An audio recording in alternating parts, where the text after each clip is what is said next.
You good?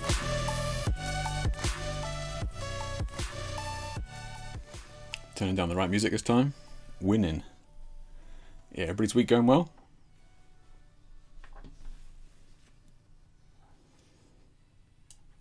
Get that off. There we go.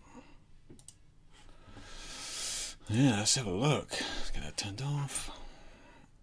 Nice. Vlad, how we doing, mate? Steve, good to see you. Chris, good to see you, mate. Yeah. We've got Norm. How you doing, Norm? Mind the Carlo. You got the professional account on the go, Carlo. Like it. Like it. You thought you'd go professional. How you doing, man? How you doing? Alessandra, how you doing? Jamie, nice. The standing desk again. I know, yeah, we got to talk about lights today, so I had to stand up. How you doing, Jamie? You good? Book going well? All sorted? Squared away? Yeah. Ed, how you doing, mate? Sin, good to see you again. Good to see you. So yeah, let's have a look. What we got going on here? So welcome, seeing a lot of regular faces in here, which is good. Yeah, love to see it. And welcome to another live stream every 2 weeks. So consistent, managed to keep that streak going for at least 2 weeks now. But yeah, we're going to be covering a bit today. We're going to have a look at a new light, brand new light from Nanlite, the FC-120C. Those of you who read my article last week will know my hatred for these binary names of these lights. And yeah, have a look at that. Impressive little light, actually. Yeah, kind of surprisingly so. So have a chat about that. Go over the basics of that. They only came out like a couple of weeks ago, and I have had it for a while. And I've used it in a couple of shoots as like a supplemental hair light and that sort of thing. So I haven't really tested it in earnest, but you know, it's a good little light. So I'll have a chat about that, and we'll have a look at the news. I think there's nothing crazy news-wise. There's a couple of links that we'll have a look at products-wise, a couple of bits. You kind of heard me joking about Mind the Colour in chat there. That's Carlo, who owns Mind the Colour, or wrote the Mind the Colour plugin for Photoshop. So he kind of reached out to me last stream. During the stream, I was like, "Do you want to check this out?" So we fired it up on the web and had a look. I hadn't actually had a chance to download it yet, but I downloaded it this afternoon. Essentially, it's a very powerful color tool for Photoshop, and yeah, I mean, it does a huge amount. Yeah, absolute huge amount. So I mean, I think it's kind of geared up for people who already kind of know what they're doing. But yeah, it's certainly a very powerful tool. So we'll have a look at that. Nothing else, I think. And then of course we'll be doing the feedback on your shots, right? Have a look at the feedback for your images. So what is that? So let's have a look. Let's bring you over here to the scene here. Yeah, so every week on Monday I do a share a shoot. So what that means is you guys share your images on share a shoot post here. This was from last night. You guys share your images in the comments here, and then we kind of go through and have a look, give some feedback if needed, and play with the images. It's really just a place for you guys to kind of get some free CC from me. Reason that kind of started it was because I was getting messages all the time from Instagram and the email and the website and Facebook, and it's just like, this is just easier, just put it all in one place, we do it all at once. And then I think the benefit, like the main benefit for that, is that we can all kind of learn at the same time, right? So a lot of things we kind of cover are the things that we've all kind of made mistakes with over the years. So it's kind of just an easy way to all of us to learn from it. So if you wanted to share an image and you haven't done, I could just pop a link in the chat there. So head over to that and pop your image in the comments in there, and then we'll get to it towards the end. So it's good. Got a bunch of good ones here. Obviously got the usuals. I don't know, my dog is chewing up. If you can hear that, I apologise. here we got a lot of color ones. This one I just saw actually. I just checked on the link because I saw that Russell posted a link here. This is cool. This is done in camera. Very clever from Russell there. So I'll have a look at that. Let's have a look. What's flag got? Oh, straight out of camera. Okay, gotcha. Just gotta be careful, Vlad getting his YouTube links in there. Was there a video for this one, Vlad? There was, right? Pop it in there if you've got it. Yeah. Okay, so nothing in there. So check that in there. Ivana, how you doing? So the Nanlite FC-120C thing. Let's have a look. Let's bring it up here. Let's have a look at that. Or we can go through the news first. Actually, yeah, let's go through the news first. Tell you why is because there's a couple of bits from previous stream that I kind of wanted to cover as well. So we'll get to that in a second, but that's what we're going to be talking about in a second. So we'll get to that in a minute. See, I'd already put these here left to right. So yeah. So nothing really crazy popped up. Pelican doing non-hard cases I thought was kind of crazy. So those of you, especially the more mature boys and girls among you, will know that Peli or Pelican cases are, industry standard, and I've certainly used them for over 20 years, and they typically make very sturdy, rugged, waterproof, pressurized, it's serious pieces of kit. So there's videos over the years of them surviving a missile strike in the back of a Humvee and all that sort of stuff. So these are serious pieces of kit, and certainly well known for their hard cases. So this is kind of funny because they're just releasing this line of soft cases, and which I have not seen like in the world, as it were. So I'll certainly keep an eye out for that. Yeah. Oh, what's this? I didn't see this one. Is this going to be? Are they kind of making it more lifestyle now? Hey, look, I get it. Everybody's got to stay relevant, stay current, or whatever. Yeah, if you can sell these as well. So how much are these then? So crossbody sling, $80. So 18 litre. What do you reckon that is? 200 quid, $200. Got to be right. Although duffels 45, 180. Okay. So Peli is typically very expensive. That's not actually nuts for them, but yeah, okay, interesting. Yeah. Making the light diagram now, looking at the videos, like, yeah, nice plug, yeah, cool, yeah, do it, yeah. Grab, how you doing, buddy? Yeah. You can't open soft. Look, I think that, I don't know, they've been like, it's just one of those companies that's difficult for them to have this new evolution, right? Camera manufacturers bring out a new camera every year with extra megapixels or whatever and new tech in them, but like a bag or a case is like, we've added more wheels. Like, so I think it's very difficult for them to kind of stay at the forefront of people's minds in terms of buying them. The other thing as well is that they're an older company, and their ethos was rooted in the kind of obsolete mindset of make a product for life, right? Who does that anymore? That's crazy. Everybody's building products with planned obsolescence, and Pelican hasn't. You just make this case, and well, that's your camera case now for life. That's it. You don't need another one. That will last you forever. So I can kind of see why they're in this kind of spot. You make high quality products that last you forever, and it's kind of very difficult to innovate on what people already know and love. So it kind of makes sense to bring out these. I think it's fine. Yeah. Ian, how you doing, mate? How's it going up there in rainy Glasgow? Freezing cold. You guys had some crazy weather, right? So just on this, actually, I don't think this is a secret, but essentially DIY photography has changed hands. I had a meeting with the new owner of DIYP last week, and it's kind of interesting some of the changes that they're looking to implement with, maybe looking towards more community style groups within DIYP.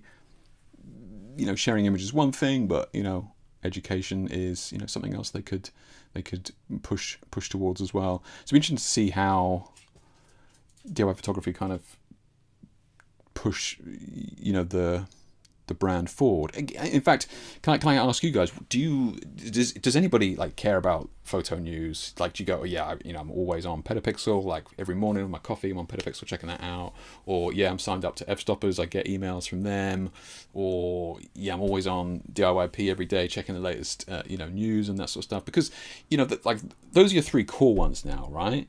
I think there was another one, but they closed their doors. I can't remember. They were super nerdy a couple of years ago. Forget what they were called now. There was another one. It did really in-depth reviews and that sort of thing, but they kind of closed their doors, and there was a fuss at the time that they were going to be archiving all the articles and that sort of thing. So do you guys sign up to any of these, or are you just like, yeah, look, I'm on Facebook, and if something comes across my feed, then yeah, I check it out, or I see an advert, I click on it.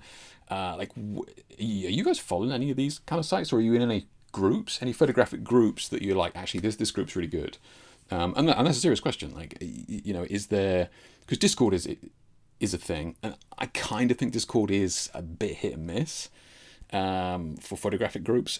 Several years ago, there was a bunch of Facebook pages that went over to Discord, and it didn't really work. I think, and Vlad and I were talking about this the other day on Instagram, and like the whole idea of a community is kind of a weird one, right? You either have this kind of open field where, yep, just share your images in here, off you go, and it's kind of not really DP review. Well done, Steve. Thank you, mate. Yeah, well done. That's exactly what I was thinking of. And you either have a group and it's just anything goes, right? Or you have something that's kind of more managed and more moderated, and that comes with its own downsides as well, right? It's just like, oh, I want to share this. Well, we don't really allow that here. Or you have groups that are just like, no, we only do like natural light flower photography or macro photography and that sort of thing. So I think there is, we got these news sites. You got Petapixel, who really just anything just remotely tangentially related to photography, like this image, this person's talking about photons, yeah, let's put it in there. Yeah, this guy's selling a bag, let's put it in there. Like, Petapixel's super broad. F-Stoppers is kind of a bit salesy, right? Like it feels like they have the companies that they kind of work with, and that's definitely their main focus. So it kind of seems a bit biased these days. It could just be me. But and then DIYP was sort of more grounded, base level, right? In terms of most people, amateurs, pro-ams, that sort of stuff, talking normal language, right? Which I thought was kind of cool. But like there is a bunch of the Facebook groups that I'm kind of aware of, but I don't really participate in. But I know a lot of people use the old Facebook groups, so I was just kind of curious. Yeah. So Steve says, I mainly use YouTube now for photography news. Yeah, that's true, man. That's true. Yeah, plus some Facebook groups for products I use. Okay, Steve. Yeah. Okay. Are you just like, yeah, I'm signed up to these two, I don't know, Westcott YouTube channel or something like that, and just, yeah, I mean, I just check their videos every day? Or are you just kind of letting the algorithm wash over you, as it were?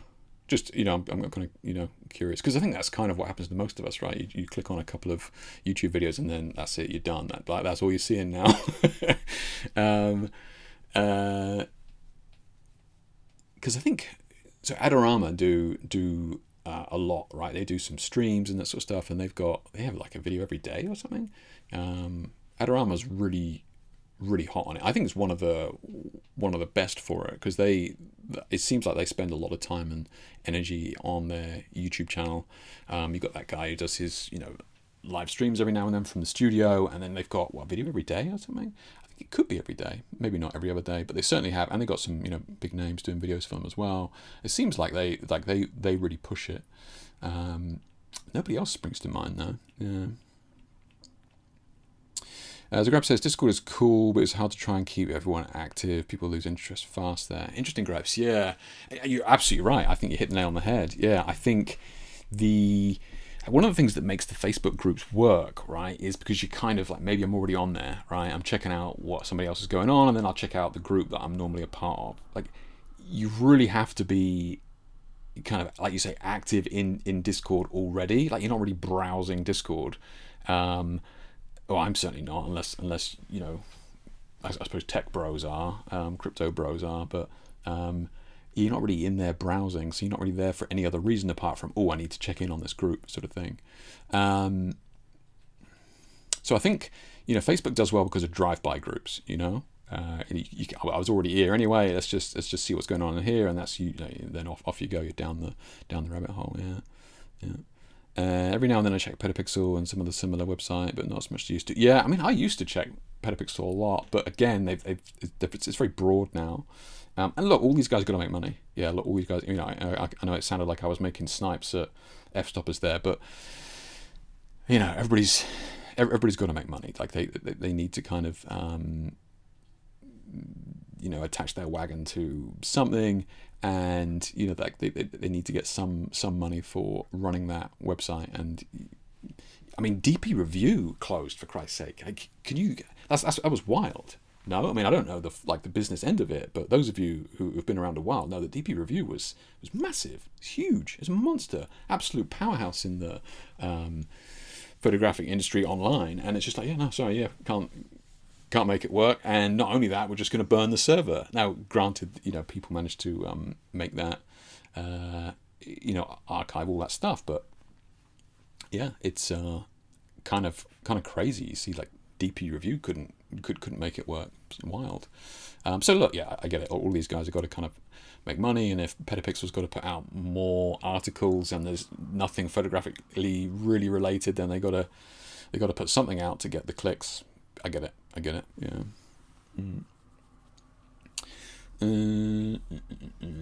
I follow the brand on IG, and it's horrible to get too much marketing in my face. You follow the brand on IG. What do you mean, Vlad? You follow like a specific brand, or are you just like getting ads every? Because the algorithm just feeds you ads. Is that what you mean? Yeah.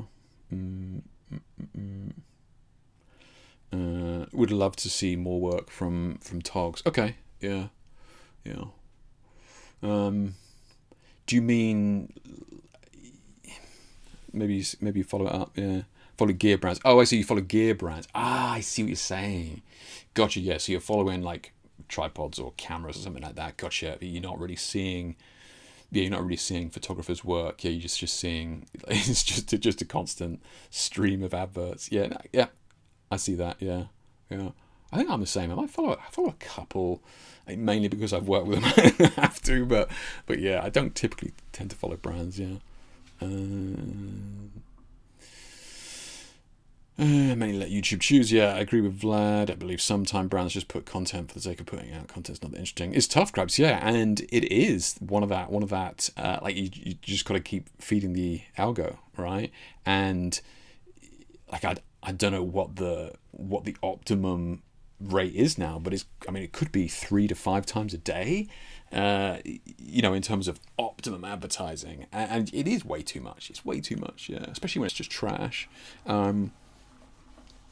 Like ISO photography used to just put out like real high quality stuff. Like, wow, Jesus, yeah. And every time you'd be clicking on it and reading the content and that sort of stuff. And now, like, look, I get it. No offense to them, but like they're trying to keep up, trying to put more out. So that means that the quality's got to dip a little bit, right?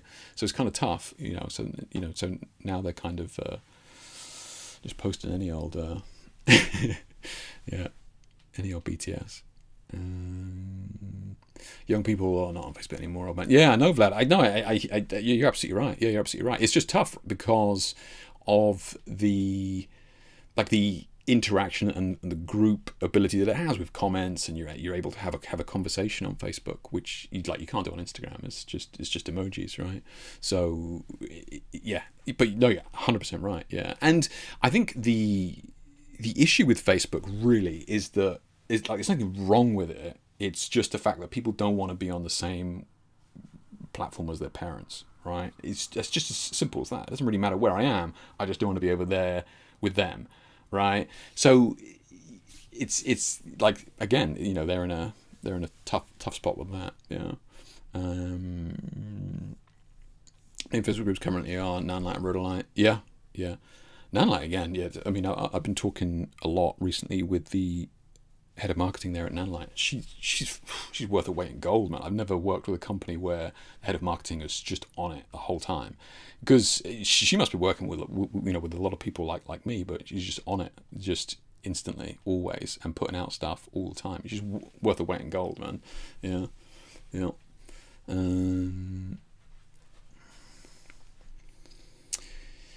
Oh, Pixar Pro, yeah. But I only see adverts from Pixar Pro. I don't really see their posts, actually. Yeah. Hey, Edgar, how you doing, mate? Yeah, I'm good, man. I'm good. Yeah, January was wild, but February has been quieter. So hence why I'm just catching up on these kind of reviews for some of these products that I've been sent, namely Nanlite. I think if you're looking to buy new gear, then you should jump into it and get in sooner rather than later, as the imminent trade war is going to hoof prices up drastically and the currencies are going down. You think prices are going to go up? I mean, prices are always going to go up inflation-wise. I do think, though, because we're seeing the prices of LEDs coming down all the time. I kind of spoke about this in my article last week, right? That, like, a 1,000-watt LED 5 years ago, or even a 500-watt LED was like $3,000 or something. Now you can get them for less than 500. So I do think they are coming down, but you are right in terms of inflation and that sort of stuff. With the economy in general is going to go up. Yeah. I'm pretty sure DP Review was Amazon, so they could have kept it going. Is that what I do remember something like that, Steve? Yeah, like what? He's just pissing trillions away on some crappy TV show that nobody watched, like Rings of Power, and you can't chuck DP Review a few quid. Seems wild, man. Yeah. Exactly. I follow them because I work with them, or I want to work with them. Yeah, it's true. Yeah. Is that UK marketing? Which bit, Steve? Which bit is UK marketing? UK marketing is not overly professional. Like if you look at an American YouTube video reviewing a product compared to like a Brit doing it, it's like night and day. It's like night and day.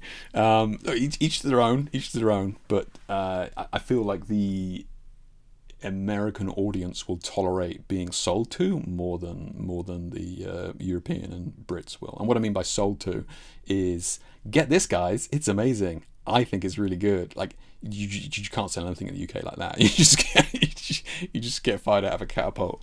But and then Asia's completely different as well. Like their marketing is very, very different. I think Nanlite is doing a good job working with photographers to promote their products. I wish I could say that for other brands. They've been going crazy with it, yeah. And I was kind of, because I'm not really up on the brands, but like I said, now I follow Nanlite and that sort of stuff, and because I've been posting some bits for them, I'm seeing some like more of their posts. So when this new light came out, like a couple of weeks ago, they had just tons of content from, granted, young guys and and girls, to just put out as soon as that light was released. Old farts like me, you're gonna have to wait a month. Because but video, and when they originally reached out to me, it was like, we only want to do video. I was like, fine, I don't do video, so like no worries. And they kind of they kind of dialed it back, but even then they still want video. And it's like I when I use these products, I'm shooting. I'm not, I'm taking photographs. I'm not making content when I'm doing these things. If you want to, let me try these products, I'm absolutely fine to do that. But you have to remember that I'm not there to shoot content. I'm there to shoot images. And I think that can be a very big distinction, right? You see BTS videos and all that sort of stuff, and that's fine. But I think it's also good to be using the lights in earnest as well, right? In reality, yeah. But to your point, Grabs, yeah, I think Nanlite's doing a really good job in terms of the stuff that putting out there, and I think that it's great that they seem to be speaking to a real wide, broad spectrum of people. You know, you see people very, very young, obviously using this stuff. You know, people doing a lot of video, makes sense. But you know, I think they've gone really, really hard on the advertising. It seems to be working for them. Yeah.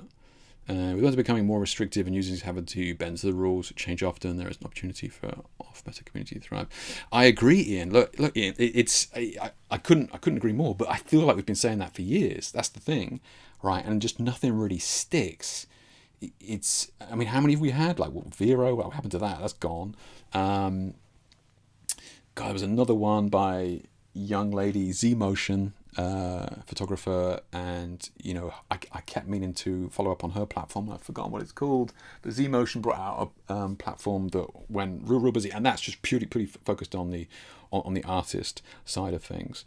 And like, it looks incredible, it is great, but I think she's posted on Facebook going, you know, the numbers aren't adding up, right? This is really cool, but you know, like, I know it seems like it's free, but like every interaction you make on this is costing me money server side, that we weren't prepared for, right? You know, so somebody remind me what that Z Motion social media platform was called then.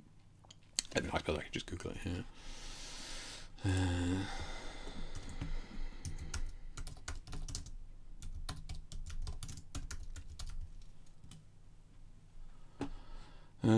What was it called?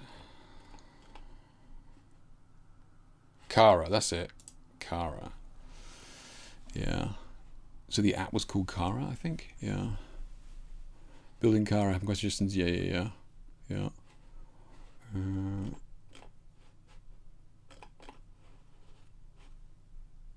it's taking me straight to it. Okay. Interesting. Okay, that's cool.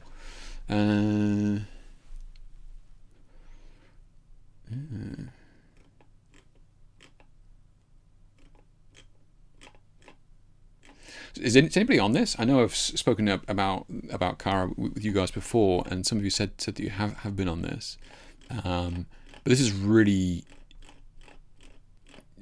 purely focused on sharing artwork and images as well, of course. But I include photography in artwork, so yeah. So I need to kind of get in on that. Yeah.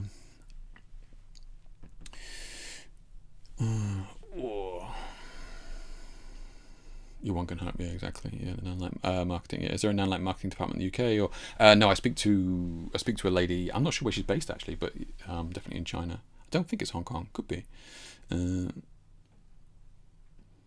There's a Candice on the Nanlite group that seems to be marketing in Hong Kong. Okay. The best marketing is giving creators kits to produce stunning work. Tell them honest opinion. Yeah, they were. Again, I'm always trying to choose words carefully with this shit. But I've worked with companies in the past, right, and they have been unbelievably strict, and I've just not done it. A very well-known camera manufacturer was, you know, you can't shoot directly into the light. We can't have specular highlights. You can't shoot geometrics. You can't shoot horizontal or straight lines because it's going to obviously flare or chromatic aberrations. And this is, and when I say well known, I'm talking the top ones, right? And like the list of the stuff that you can't do is massive. It's crazy. Nanlite, all they said was no smoking. I was like, okay. Like, literally, that was the only stipulation. Yeah, do what you want, no smoking. I was like, fine, okay, yeah, I can live with that. But yeah, yes, some of these camera manufacturers, just wild, man, absolutely wild. Yeah. Like, no specular highlights. What? No geometrics, no horizontals or verticals, no lights coming into the lens. Like, come on, like, what are we doing? Yeah, it's just wild. Yeah. As I messaged you about on IG, you know, where Paris drinking, yeah, I remember seeing Cara before. Yeah, I need to get in there. Yeah, so Sin says I joined, but it was a bit of a duffer, so I left after a few weeks. Oh, really, Sin? What was the issue then? Because I haven't done it. I've always meant to. It's one of those things that again, you know, on the list.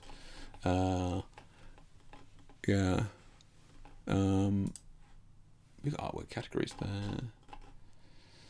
So we've got categories. What else have they got there? Fantasy.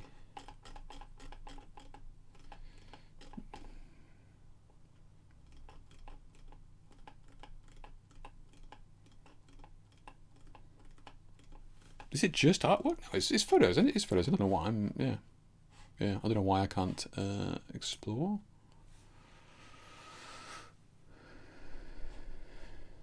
Maybe it is just more. It's really heavily focused on art. Okay, didn't realize that. Yeah. Okay. I know, like Z-Motion, you know, beautiful work, you know, and it has been for many years. Like she's back from the DeviantArt days. But yeah, no, I didn't actually realize it was so art focused. I thought it was photography and art. Yeah. Red flag. Yeah, thanks, Wayne. How you doing, buddy? Could it well be China, not Hong Kong? Yeah, I think it. I don't think it isn't. It is in Hong Kong. Yeah. Well, I don't want to talk about anything about what I can and can't shoot ever. I'm happy I work with smaller brands. It's rare, Vlad, and I only bring it up because that one was so just ridiculous. Yeah. Just really quiet, and posting was a bit difficult. Oh, okay, so quiet and okay, yeah. Just still here playing with the About It AI color match. Jamie, keep that demon nonsense away from us. Yeah, next day we'll ask you to shoot only black and white. Yeah, right. Yeah. Okay. So actually, yeah. So just kind of coming on from that. I had an email from Adobe, and this is just me chatting to you and thinking like that. So this is an email from Adobe, and this is the kind of stuff that was in there, like showing you how to crop an image and stuff, and remove spots and objects from backgrounds in your photo. So my point here is I was kind of really surprised at them posting so that's a direct email. Maybe you guys got it as well from Adobe, and like that's I mean that's such base level knowledge, and no offense to people who are there, right? Everybody starts somewhere. I'm not like, oh my god, I can't believe you're only cropping. Like I don't care, but like if you're spending 10, 15, 20 bucks a month on Adobe, I presume that you're beyond that, right? So like Adobe is all over the place right now in terms of what they're trying to target, you know. And I think I've said in the past, like last year they got me to share an article. Adobe reached out and was like, oh, we'd love to share an article on your site. I was like, I don't really do that, but you know, it's Adobe, so okay, I'll make an exception. And it was a purely AI generated article. So I don't know what's going on with Adobe. This is kind of weird. Like, do they know who they're trying to market to? Like, who is their audience now? And look, I get it. Like, professional photographers is not the market. There's only 5 of us left. There's no point in trying to target anything at that. But I just thought this was kind of surprising, you know. Did you get a chance to play with the Retouch Me? Oh, I didn't actually. Sin, I didn't. Yeah, they reached out actually. Yeah, I'll have to follow up on that. Yeah, thank you. Yeah, maybe they're trying to reach a different audience. I guess, Grabs. Yeah, I guess because. Must be it, right? Not, yeah, I mean, definitely not targeting pros. But I was just wondering, yeah, I don't know. Like, who are they trying to, like, where would their audience be if they're trying to get new customers, right? I suppose, maybe you're right. Like, they have to have new customers. That's what they're doing. They're not really interested in the old ones. So how do we get, like, where are the new ones? If they're not using Photoshop, then they're going to be basic level. So maybe it's just as simple as that. If you're not already using Photoshop, then you already, like, you don't really know anything about Photoshop. So basic level, I guess. Yeah, I was just kind of like, who are they targeting it at? Yeah. I've also noticed a similar trend from that. Okay. Yeah. I'm curious as to where top reasons. Is it still a link? Oh, it is. Okay. Guys, right. Start recording the stream. This is it. Crops improve composition. You may not always get composition right in camera. That's okay. Is it though? Because Photoshop gives you another chance. Okay. Oh, rule thirds. Yeah. Crop to straighten an image. That I wish more people would do. Yeah, that does get under my skin. That. Yeah. Crop to change the size and shape of an image. These are all good tips. Good tips. Got to remove content at the edges of the image. There you go. There you go, boys and girls. Now you know. Now you know. Whew. Ooh, I gotta find out what the next one is now. Yeah. So they really need to kind of look at some way at targeting their marketing, right? Because this blanket approach is wild. Yeah, it's wild. I just, that has to be an AI generated article, right? It has to be. Can I check it?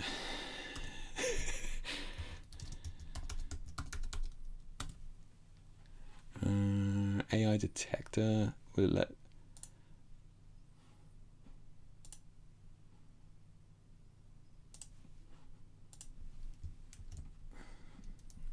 Oh, really? Didn't try that again.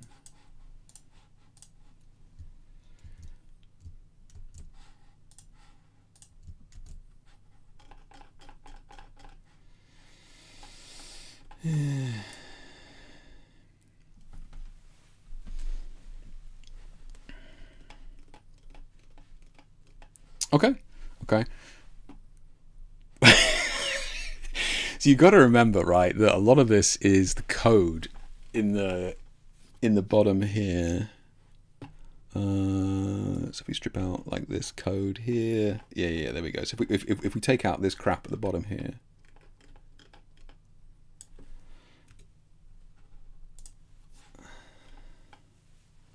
Yeah, there you go.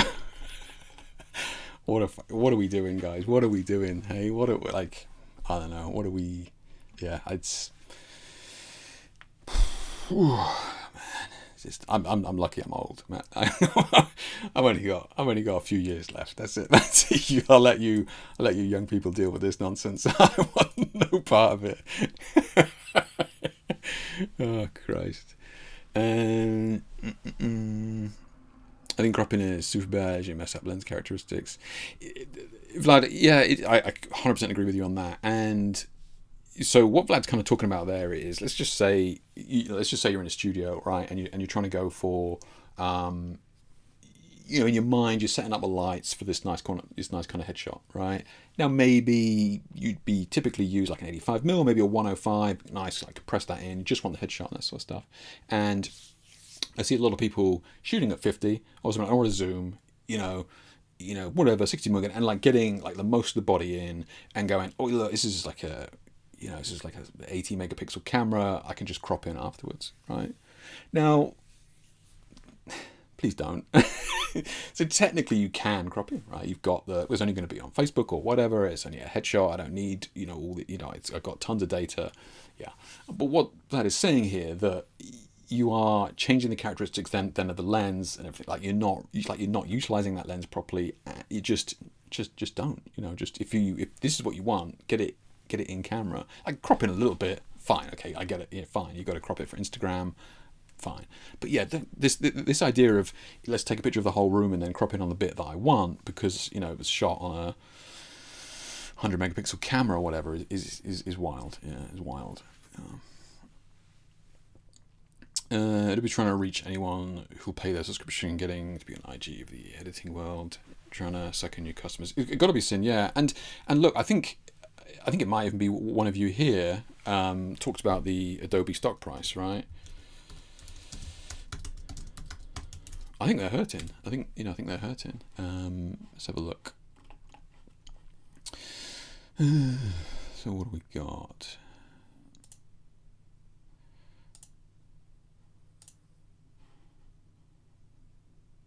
So a year ago, it's all over the show, man. Oof. Oh, you know when that was, don't you? That was the price change. That was the price change. Took an absolute pounding. Yeah. Look, I think they're hurting. Yeah, I think, a lot of you guys in here in chat are their target audience, right? And many of you are just like, you know what, I enjoy shooting. Now I can get Retouch for Me or Invoto or scores of other ones that will kind of do it for me, and I can just take the pictures, right? And I can just move on and take the pictures. For the most part, a lot of people are kind of at a level where they're not doing crazy stylistic color grades and that sort of stuff. So they just need somebody to come in, sort the skin out, boom, doing TFP or whatever, sending the images off to the model, and I can get on to the next shoot and that sort of stuff. And a lot of these kind of online AI cloud retouching houses, I can do that. I think they're definitely hurting. Yeah, I think they're definitely hurting. Yeah. Doesn't Adobe have like 5 different ways to remove stuff edge of the frame with AI? This is true, Vlad. Yeah, and this is it. Adobe's in this weird spot with bloat, right? Because they've been going, what, I don't know. I mean, certainly been going since. I mean, I used Photoshop 5 back in '98 or something like that, maybe even before that. So they've been going a long time, and so many of those features have carried through because of miserable old gits like me who are like, well, you can't remove that. I need that. I use that all the time. Don't remove that feature. Adobe are like, well, we're kind of looking to update that. No, don't change it. I've been using that for 20 years. Don't change it. So Adobe are really in this unique position. They're caught between this rock and a hard place where they're trying to, add new features, but at the same time they kind of have to keep the old features for old, miserable old gits like me who know the old Refine Edge is way better than the new Refine Edge. I do stick by that, but it's just so bloated. It's very, very bloated. So it just becomes so unwieldy to new people coming in. Like, can you imagine being like 18 now, thinking about art college and opening up Photoshop for the first time? Like, what? It's crazy. This is what? How do I even navigate this? It's nuts. Yeah. Yeah. So I think for new people, like for onboarding brand new people into Photoshop, it's got to be so difficult because it has to be this super high level technical piece of software that is industry standard, and then it also has to be friendly for people coming out of college, like or like 15, 16-year-olds, getting into photography for the first time. So it's got to be so difficult, so difficult. Yeah. No surprises. Yeah, I know, right, Grabs? Yeah, I bet money in some marketing intern who doesn't know anything about photography, yeah, or it's just a bot. Yeah, you're only talking about 10% of what is the thinking. I said lens characteristic. Now I imagine you lose if you shoot outside in something like Helios nanomorphic. Oh, for sure. Yeah, exactly. Yeah. And you're actually talking about like the actual features, individual characteristics of a lens. Yeah, no, I get that. Yeah. Well, I hope we're doing loads of lessons, play stupid games, win stupid prizes. Yeah, it'd be interesting to see how they turn it around. My guess is that they'll have to try and make money somewhere else. Kind of dip their toe somewhere else. So kind of onboard people with Photoshop, and then try and get them onto something else would be my best guess. Yeah. Adobe have always dipped their toes into new gimmicks in software. Usually they dump them after a while. People don't use them. 3D stuff as promised. Yeah, 3D stuff. You remember that? That's right. Yeah, I do remember that. Sin, yeah. Video stuff. They had a ton of video stuff in there as well at one point. And because I was thinking in my mind, I was thinking about the text extrudes and that sort of stuff. But you are. Yeah, you're right. They did actually have like all the proper 3D stuff in there. It was super bloated. Yeah. Yeah. Anyway. Yeah. Be interesting to see where they go. Yeah. This was funny. I had this email as well. This is literally had this like a couple of days ago. Huge savings and offers on Bowen's lighting products. Like, what on earth? So these things are still around. I still have these. I have 4 of these. The old XMT. So these are the S's. So the T's are the battery ones. So T, I think T was for travel at the time, and XMS, S was for studio. So these are plugged in, right? This is nuts. These these are. I don't use them anymore because I'm shooting LEDs, but I used them last year. I think I posted a video on Instagram of the dust on them during the shoot. But like they're excellent lights. They are excellent lights. So for this kind of money, for 2 500-watt flash heads. That's wild. Yeah, it's crazy. It's crazy. Long story short, Bowens, Calumet, and Wex Photo and Video were all bought out by a German investment company called Aurelius, I think, several years ago. And the investment company closed down Calumet and kind of merged them into Wex, and then closed down kind of Bowens. But Wex still sells the Bowens heads because they're technically owned by the same people, right? German investors. But the point is, it's still like the umbrella is still, still the same people. So they still have these products, which I presume is still being made by the same Bowens factory out in China, which is wild. Yeah, which is crazy. Yeah. It's nuts, in fact. So that's the head on its own, 450, and that's the battery one. That's the travel one. What was this one? Yeah, battery ones as well. Yeah, I just thought I'd bring that up because that's nuts. That's crazy good price for these two lights, which are excellent lights. Yeah, and I'm only saying that because we were involved in the development process of these things at the time, a million years ago, and these were excellent at the time. Yeah, very, very good. Yeah. I just want to bring this up because we had a conversation last stream about the Starfish modifier, and we couldn't find any mention of it or reference to it, and it was from Andre Felix, I think, and he messaged me afterwards and he was going, yeah, it is a really old product, but it's basically kind of like the OG beauty dish from like the 80s or something like that, and he managed to get some shots of it and send it over, and it makes sense that it is called a Starfish, right? But yeah, I remember the materials and stuff that these were made of back in the day. It's wild. Yeah, so thank you, Andre, for finding these and sending them over, and the kind of the shots that you can kind of get with it. I don't have the BTS shot here. Maybe it was. Let's have a look. I think he just had a shot of it using it, like how big it is, but I mean, you guys get the idea, but something else. Yeah. Okay, but yeah. So thanks for sending that over. So I'd never heard of the Starfish, and yeah, that is what it looked like. So pretty big, and yeah, it was doing its work back in the day. When was that shot, Andre? I don't think you're in the chat this week, but that's brilliant. That is so classic image of the time. Brilliant. Let's have a look. I think we're all caught up there. Good. Okay. So yeah, let's talk about Nanlite before we talk about Mind the Colour. Let's do that. We can, because at least then I can sit down. So last week I put out a article for review for the with this fella here.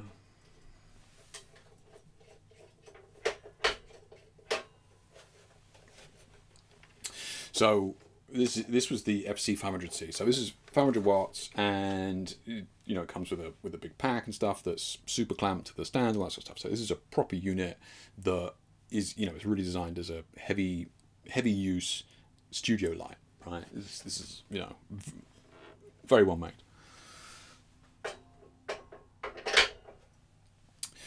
And kind of going over some of the bits in my review here, what I find kind of interesting about this, and I will just kind of speak on this as I was looking into it, but Nanlite as a name, as a brand, has only been around since 2019, which is wild to me, right? So they used to be Nanwang. So before that, and they have been that for 30 years. Now, why is that relevant? Why is that important? Well, it's kind of important because I was really amazed at how many little quality of life features were on that light that from newer brands you just don't get, right? You can go, well, cost and that sort of stuff, maybe, but like down here, let me just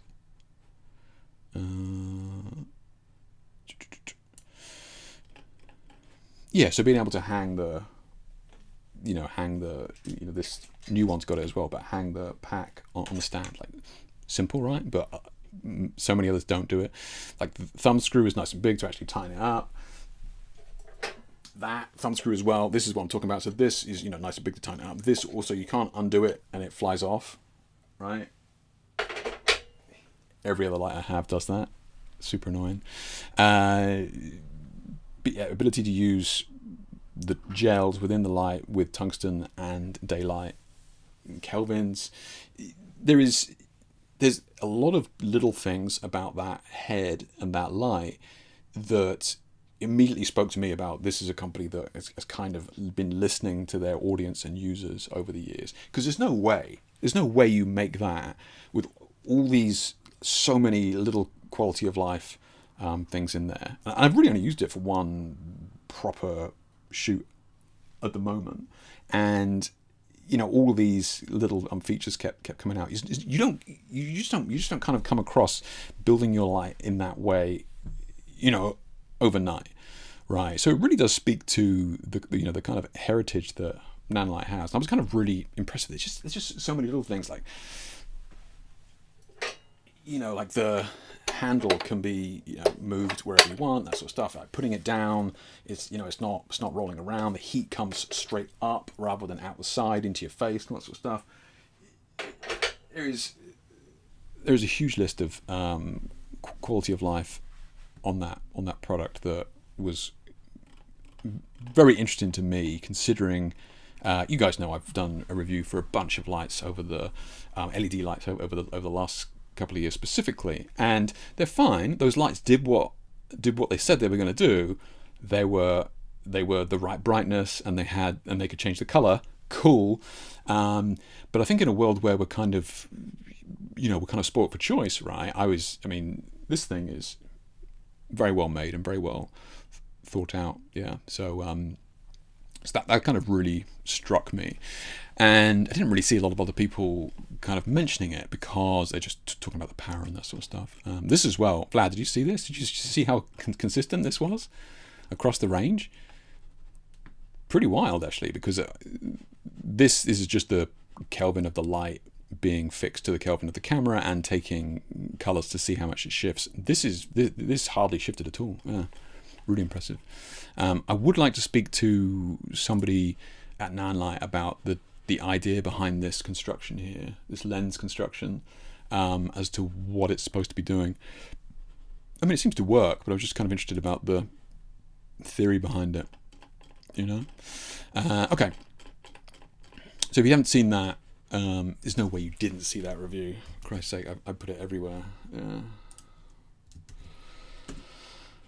I got a new thing that annoys me super hard on my lights, the LCD on the back of the unit, but the unit is high on a light, stand facing. On my lights, the LCD is on the back of the unit, yeah, but the unit is high on a light stand facing down, so the back is up in the air somewhere. Yeah, it is. Yeah, no, and you're right. Yeah.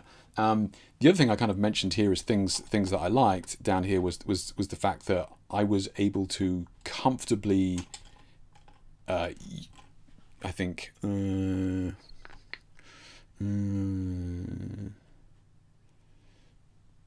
large buttons and dials can be operated even if you can't see the back of the light. So you're absolutely right, Vlad. Yeah, when I was shooting, I kind of noticed that I was able to comfortably operate the light without being able to. Now, obviously, we got the app, right? That's the preferred method, but and the app is excellent. But yeah, again, it was something that. It's super simple on the back. Everything's right there. You can access it with one hand. It's just boom right there. And again, same thing happened to me. It was up there. I was able to do it without needing to see it.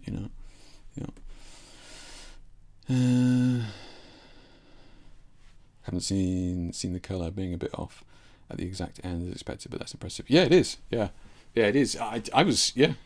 I won't bring up other lights here, but this was like, I had actually to the point where I double checked it, Vlad. I literally had to do it again because I'm like, is that right? Yeah. So overall, it's a touch magenta, especially at the top end here, but in terms of consistently throughout, yeah, real good. Yeah, real good. Okay, so what are we talking about here today then? And is there brand new light here? So this is the FC-120C, which is, I mean, it's small. It's small. It's that small. Let's have a look. Let me grab the camera. So this is, I guess, is it. Like it's super lightweight. Now this is 120, right? So we know we've just been looking at that massive head back here, right? That's 500. This is 120. So what are we talking about? 2 stops, right? So what, 120, 240.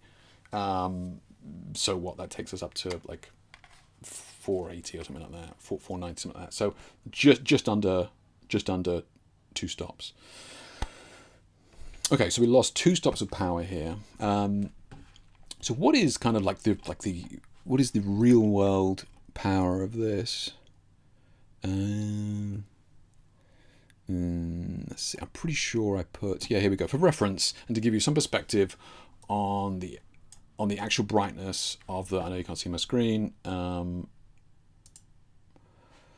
reference and to give you some perspective on the actual brightness of 500 watt light, the Nanlite FC-500C positioned at 2.5 meters, 8 foot from the background, comes in at 5.6 ISO 100 and 125th. So 2 stops. So we're either what, 5.6 ISO 400 125th to get the same juice, or we're at what, f2.8 ISO 100 125th. Now I shoot a lot of stuff at 2.8 because that's what my lazy ass zoom lens is. ISO 100 great, 125th is what I shoot as well. So okay, not the most powerful, but enough power, right? Very, very small. Very, very small. In fact, I got the kitchen scales out to show you.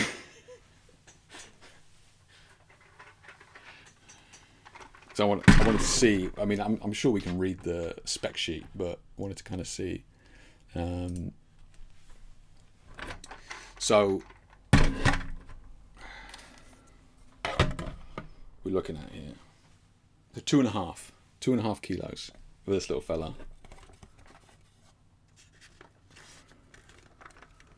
Okay, like that's pretty crazy. Like 2.5 for this little thing here. I definitely wasn't getting a YouTube thumbnail then.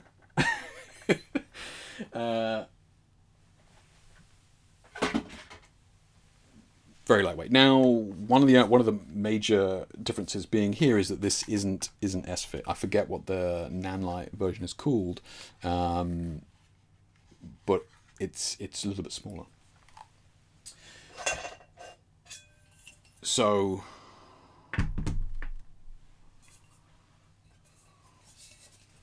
that's S-fit there, and then this is their one. Okay, so still the same principle though, of little nodules. I forget what the fit is called. I think it's their one, but it came with an S-fit adapter, right? Again, so many. How many other companies charge you for this, right? Again, it's just one of those things that I was just like, okay, they would 100% be charging you extra for this. Oh, if you want it, then you can buy it. Of course I want it, but it came with the box. Right? Whereas most companies would have tried to bill you for it afterwards. So it's got umbrella point there, sort of thing, and nice as well. It's not just an adapter, so it's actually for the light stand as well, right? So you can affix it here.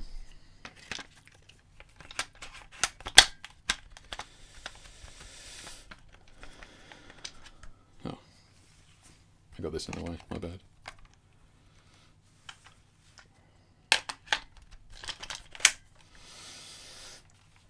So it was just conflicting. I had the light stand thing in the way, so I couldn't put it on. That was what was going on there.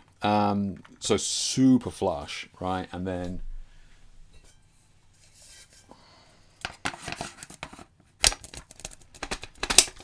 that just goes on there like that. So Simple as. So it'll still work with all the SFITs, and it comes with the adapter as well, which I thought was really cool.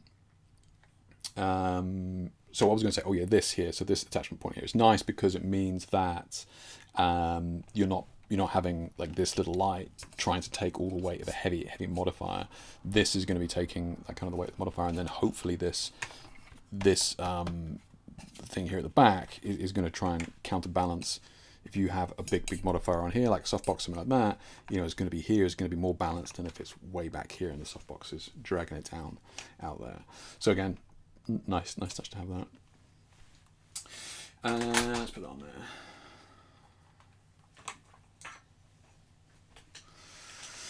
So it's just what we got going on here. Let's have a look. So it does need a power box adapter thing or whatever. What is this here? So that plugs into the wall, and then it does need this box, right? And then you got your attachment there. But again, nice loop, hangs on there, which is cool, and plugs in back. And then from here, like we know how this works, but yeah. So when Nanlite messaged me, they were like, yeah, I mean, this is, it's a small light, it's a lot less money, but it doesn't come with as many features as the big boy light. I was like, okay. And I've had a little bit of a play with it, but there's only a couple of features that really aren't missing. One I just noticed then was on the big boy light, you can adjust it in 0.1 increments percent power-wise. Here it's in whole percents, not a major deal, but it's in there. So the Kelvin range, 2700 up to 7500. So it's the same as the big boy lights. Okay, like I said before, not the hugest range, but it's gonna get most people covered, right? It's certainly gonna have most people covered. And it also has the green magenta adjustment in there as well, because we kind of noticed in some of these shots we were looking at before, if you wanted to kind of dial it in, you can do. It's still got the green magenta tint on there. Now the reason I kind of bring that up is because it's not on all RGB lights, and we kind of found that out a few months ago when we were doing a review for the Jun product, and it was an RGB light, but it didn't have green magenta tint adjustment, which is kind of dumb. So this has it. Okay.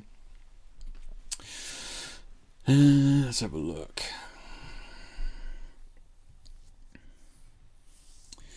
I would go as far as suggesting nobody use the exact ends of bicolor light in general. It's half the colour light turned off. Yeah, that's the other thing as well, Vlad, on that. So what Vlad's saying there is, try not to use the light at the extreme end of the Kelvin range. So let me just bring back the screen here a minute.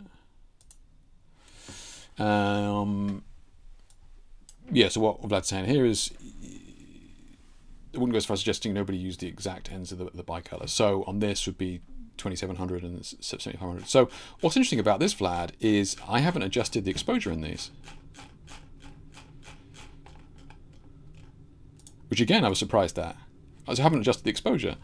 So it's, okay, granted, this is way down here is a little bit darker. And what Vlad's saying there is that LEDs aren't multifunctioning. Like you can't just, like in there you'll have different LEDs will do different jobs, i.e. different colors.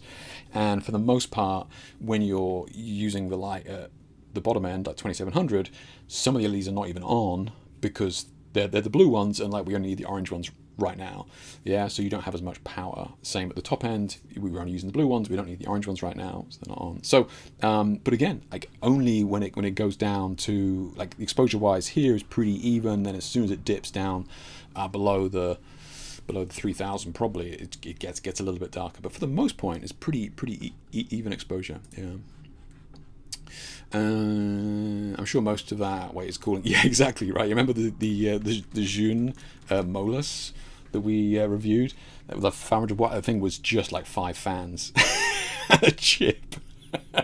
It was actually pretty cool. Yeah. It's all metal, isn't it? It is not metal, Vlad. No, it's not metal.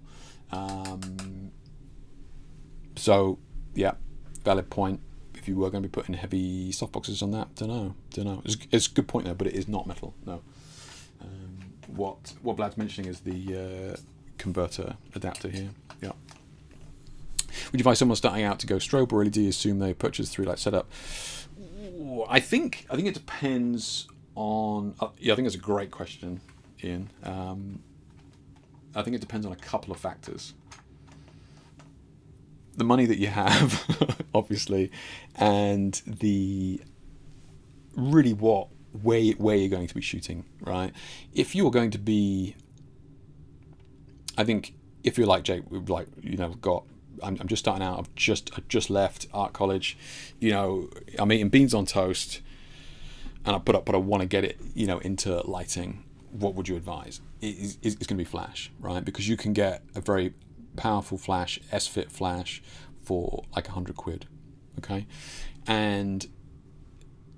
But you're not going to have the convenience of LEDs, right? You're not going to have the convenience of millions of colors, and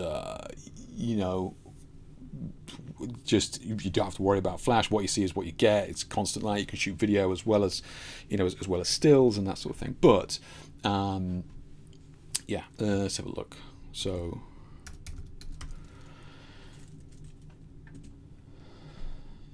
just as a reference, because I always use as a reference when people message me, it's like, oh Jake, starting out and that sort of thing, should I get speed lights? Do not get speed lights. Just please skip that. But so these little fellas here, right? So although saying that, these ones are 115.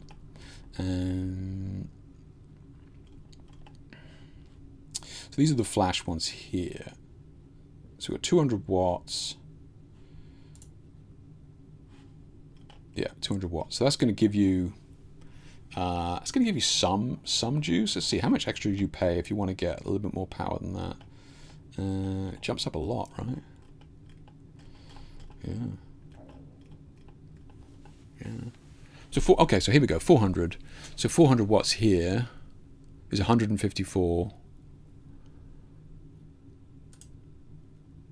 150 quid. So I would say that's definitely worth it, right? An extra 30 quid for double the power, absolutely worth it. Yeah.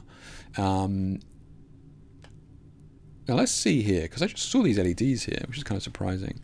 So this is, oh no, that is flash. Oh, it's the modeling bulb. I was looking at the modeling bulb, idiot, Jake. I just saw the yellow disc and I was like, oh, LEDs. Yeah. So what is the equivalent then? Studio flash heads. Shop by product. LED lighting heads. Let's see what's the equivalent wise. Where are we at the moment?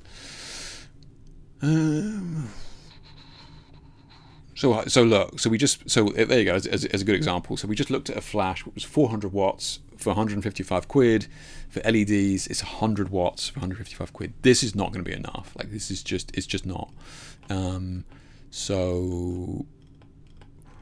And I would say 150 is not going to be enough, really. I've got 150 watt S-Fit head here, and like you really notice it. Yeah, I think 300 really is where you want to be with it. So here you go, look, Pixel Pro, 350 watt head there for, you guys can see that, yeah, 360. So to get up there in that manageable power, which I would say is going to be 300 as a minimum, 500 is ideal. Like if you can afford to go to the 500, I would say it's going to give you way more options long term. So at the moment, bang for your buck, if you're looking at that, which is why I called the Nanlite like the Goldilocks light, because it's come down in price to a point where you can get to 500 watts, which is for me the optimum for in the studio, and it's not going to cost you $3,000. But yeah, I would say budget wise. Now the other major downside of flash versus LED when you speak about is ambient, right? So if you're working in a studio or any room that you can turn the lights off, LED is going to be fine. It's going to be absolutely fine. If you can't, and you're like, it's in I'm going to be doing it in an office building and there's people in there working all the time and the lights are always on, you can't really get away with it with LED, because that ambient will come into your shots. So where are you going to be shooting and what's your budget, really? Yeah. But the benefits of LEDs, especially full RGB LEDs, is huge. Yeah.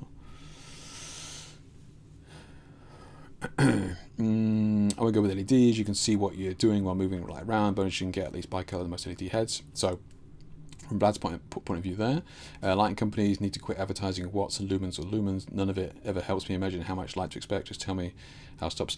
I know, Sam, yeah, which is why I always mention that right at the start of the article. Let's just what are we talking about here, guys? Like, what does that really mean to like to us? What's the real world value of that? So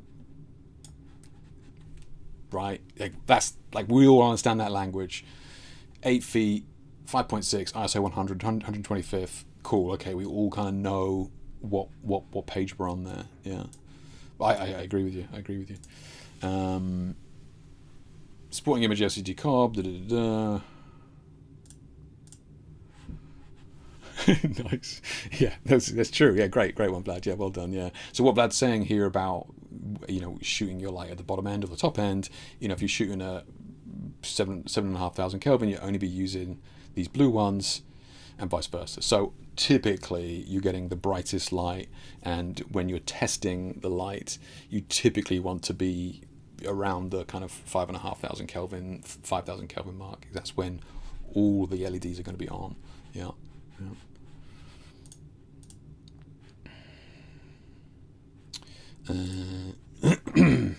Jake, can you use LED light to do light painting and strobe lights? Jake, can you use LED light to do light painting and strobe lights with gels to photograph the model? Yeah. That's literally exactly what this article was about. This is all done with light painting. You can call it that. Long exposure. I mean, I'm light painting with the camera. I'm not moving the lights. I'm moving the camera. But yeah, that's exactly what that is. I don't talk about it in the article here, but I'm actually using the Rotolight LEDs to flash as well, because they're still one of the only lights that flash. So technically this is all LED. I'm just using some LEDs to flash. Yeah.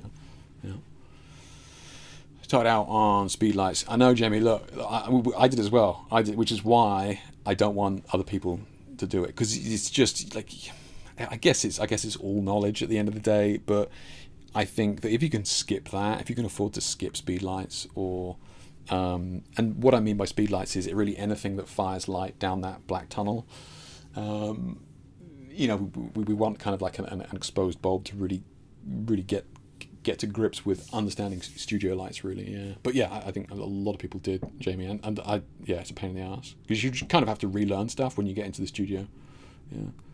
Got the Godox MS-150, and I'm glad I only took the 150 variant, because they only dim down to 1/32. So they do it like that. So they don't do it in a percentage. They go down to 1/32. Okay.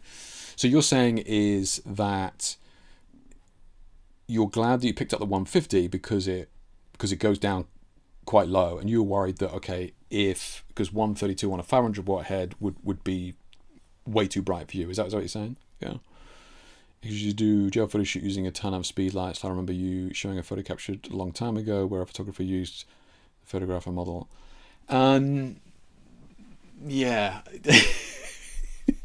It was I've forgotten his name now. A guy who's sponsored by Nikon, very well known, Joe McNally, right? He's sponsored by Nikon, and Nikon are known for being pretty kind of strict when it comes to advertising their products. I'm asking you guys to put two and two together from the previous comment in my stream, but they're known to be pretty strict about how you use their products. So I remember a shot. I've got it saved somewhere because it's priceless. For Joe McNally using I think 5 speed lights, and he's got a scrim there with 2 C stands and arms and that sort of stuff, and the scrim is in front of this speedlight tree, and he's taking a portrait of somebody, and it's like, that is one strobe in a softbox. But because Joe has to use speedlights because he's sponsored by Nikon. That's what he was having to do. All right, he's having to have this star of speedlights. Have you seen them on that tree? I think it might have even been 5 of them in a star like that, right? And then he had this scrim with C-stands holding the scrim, and it's just like it's just literally a softbox. Please don't. Yeah. Do I post the AI color match test? You can do, Jamie. Yeah, yeah. I can always ban you afterwards. Not a problem. At the point, I'd love to have something else. 0%. I prefer the old 112. You prefer that, do you? Oh, okay, interesting. Okay. And the benefit of that, Vlad, is that they go up in stops, right? So it's always going to be one stop extra of power. That is the benefit of that. Yeah. So if we're going, from a quarter to a half and that sort of thing, it's going to be an extra stop. If you're in percentages, you have the ability to really fine tune it, but you don't know what another stop of light is. Like, is it 10%? Is it 15%? Swings and roundabouts, but I definitely do prefer the percents now that I use them. Yeah, because I used to use the quarters, eighths, and 30 seconds on the Bowens. Yeah. Avoid waiting for consent. Yeah, that's fair, Dave. It's fair. There is definitely a time and a place for it, and you're absolutely right. That's a great example, and thank you for bringing that up. There is a time and place for everything, but yes, speed lights on a wedding, mandatory. I remember a million years ago using speed lights at a wedding. You're on the dance floor and that sort of thing. You're not going to be setting up. It's just strobe. Yeah. Anyway, I've seen videos like that. I know, Grapes, right? It's hilarious. Yeah, as painful it is. Yeah. All this Nikon story makes me think you are sponsored by. You mean the mirrorless? Yeah, true. Yeah. Okay. So let's just real quick. Let's see if we can open up the app on this and see what we got here. Let's connect my phone.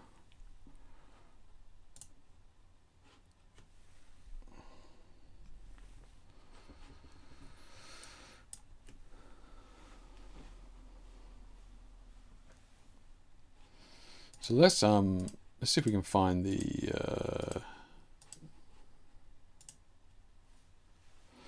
app here. So here we go. So we got there. So open this up. Now, I just kind of wanted to show you this to kind of look at the options that we have, and really the only thing that's missing here from its bigger brother there, like the 500 watt head, is the actual gels, right? So the actual ones that you go in and choose the sheet. Oh yeah, 116, I'll have that, and I can then run that through at 5600 Kelvin, boom, off I go. So you still have all the colors, but in this particular light, you don't have the gel mode. Now, I don't know, man, because are they just kind of doing that to kind of go, look, if you want the bigger professional head, you can do it, because like it's all a firmware update. You could definitely have those gels on the smaller head, unless this isn't a color screen, okay? Which it might not be. Now, the only reason I mention that is because on the 500C there, you have no idea that's a color screen until you go into the gel mode. There is no, as kind of one of the things I'm not a huge fan of, but I mentioned it in the review, is that there's no slider, there's no hue slider in the actual back of the light itself, which is one of the things I love about Rotolight. As a counter to that, is the Rotolight's interface on the light. I love. It's all touchscreen. You can get anywhere within 3 taps. And it's really visual. You can look, dial the colors. You instantly slide to blues or the pinks or whatever. I love the Rotolight interface on the back of the lights for that. Which is just as well, because the app is not great, but I rarely use it because I have everything I need on the back of the light. So I'm guessing that this isn't a full color screen on the back here, because that's the only reason they wouldn't have the gels on that, is if that's not a full color screen like the bigger brother is. RGB LEDs. Let's not pretend that the unit is making some complex calculations. Yeah, you referring to me what's being included here? Yeah, I agree. I would say that because all the colors are in there, so the only reason for them not to have the gel mode is because that's not a color screen. Would be my guess. Yeah, yeah. Which that's fine. That's fair enough. Yeah, it's fair enough. But it has, it has kind of everything else in there. It's even got the the hue loops and all this sort of stuff. It's got all of these things in there as well. So it has all the other features that the bigger brother has. So really, at this point in time, the only thing that I've noticed is that this doesn't. So this smaller one doesn't have the gel mode, which is fine. Most of the time, I'm just going, ooh, boom, I like that color. Let's go with that. I'm not like dialing in the numbers and that sort of thing. So that's fine, and it doesn't go down into into tenths of a percent. Why is it? What feature is that adds that thumbs up? Yeah. So the only difference is that this light doesn't go down in 0.1% of a stop of a percent. Yeah. So it goes. So on the bigger one, it goes 0.1, 0.2, 0.3 up to 1%, whereas this goes just in one. So like not a major deal, right? Absolutely not a big deal. The Rotolight app is a pain in the ass. Jamie, it is. Yeah, because it keeps for me. It won't stay connected. It's just like yeah, whatever. Yeah. Picking up the phone while I'm shooting, unlocking it, fitting it right to the app. The light is annoying. Yeah. Have a pain. Makes it have a pain. I mean, and the point that you keep raising, Vlad, is that you'll have 3 different light manufacturers, right? So you got three different apps and that sort of thing. Yeah. I will say that because I was so impressed with this app, I did actually use it on the shoot, and I think, yeah, I don't know. I think mainly because I was using the hue loops, so I was able to kind of look at I was actually able to really look at what the let's have a look.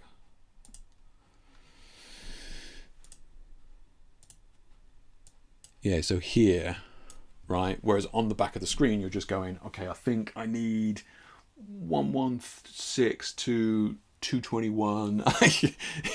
Whereas here, you can visually see it. So I do wish they would kind of, because they've got a color screen on that big boy.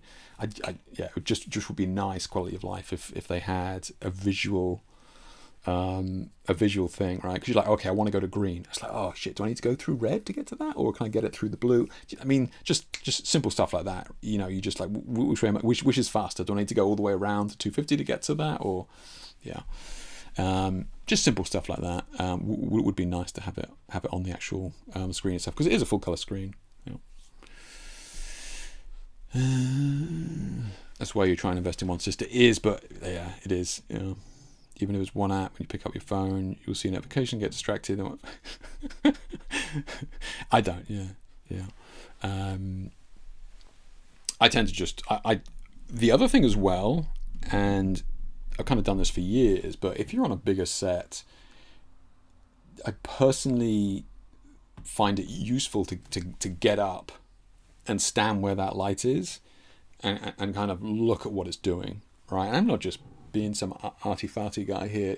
I think it's useful as you building your visual library, as you seeing what it's doing, right? If you just sat there on your stool, right, and you're just like changing everything with the app, like you can do that, but I do find value in going over to that light, looking at it and going, just dialing it, just looking at it, dialing it in, and that sort of stuff. I mean, each their own, but I personally typically don't use an app unless it's for a quality of life feature like this, that I can physically see the actual hue loop here, which was useful. Yeah.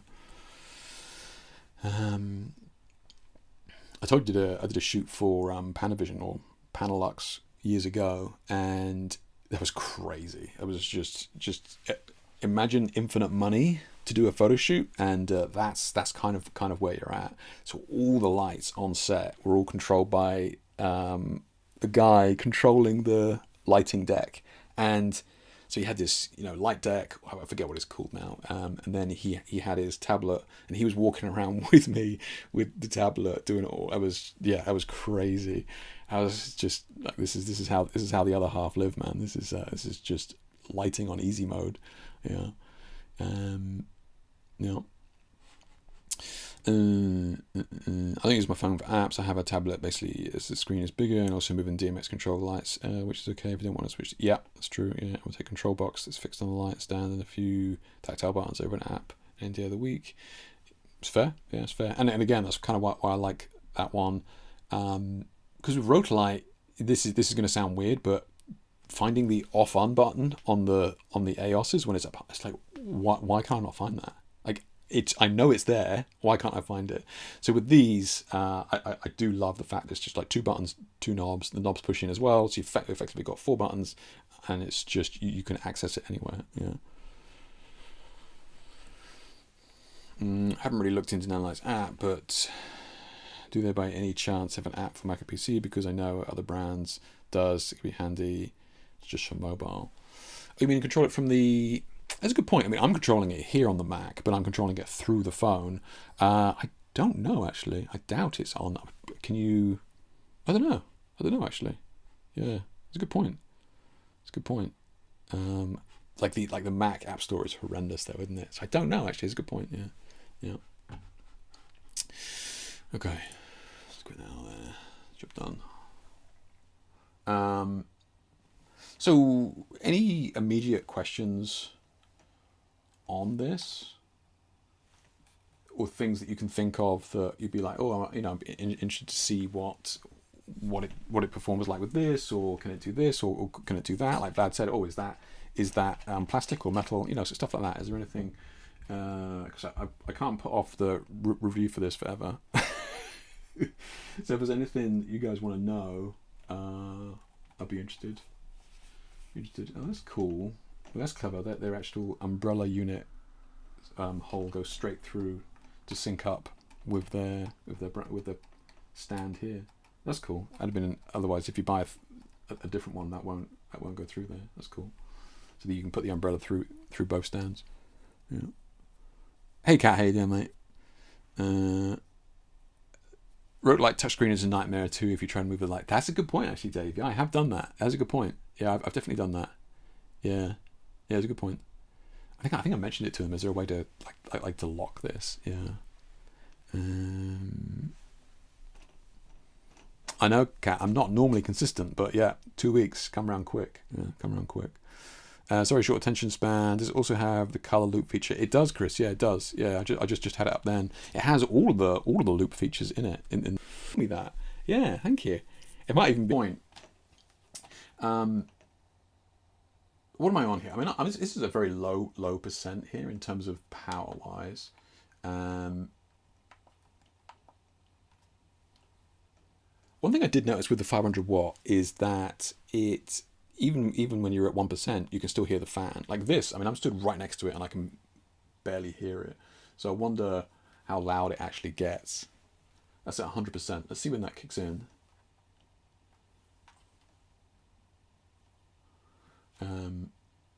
That's at 100%. The fan hasn't kicked in yet. Liking that lighting on the screen there. It can be locked pushing in both buttons together, but then you invariably need to unlock it again. Yeah. I do. Do you know what? I totally forgot about that, but I remember one of you guys told me that. Yeah. Cannot wait for my mesh network to come tomorrow because the stream is cutting out for me because I'm miles away from my router. Oh, okay. Oh, nice. You get an upgrade. Cool, man. Yeah.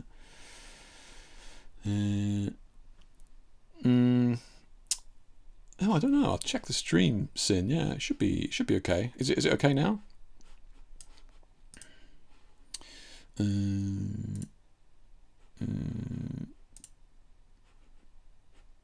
Always moans at that, but otherwise we're good. Yeah, okay, yeah, we're good. Oh, it did go down. Okay, so it's not you then. So it went down for that as well. Yeah, I wonder what it is then. So that fan still hasn't kicked in yet. Yeah. But yeah. So maybe it's not you, Jamie. Maybe it is. Maybe it is the stream. Yeah.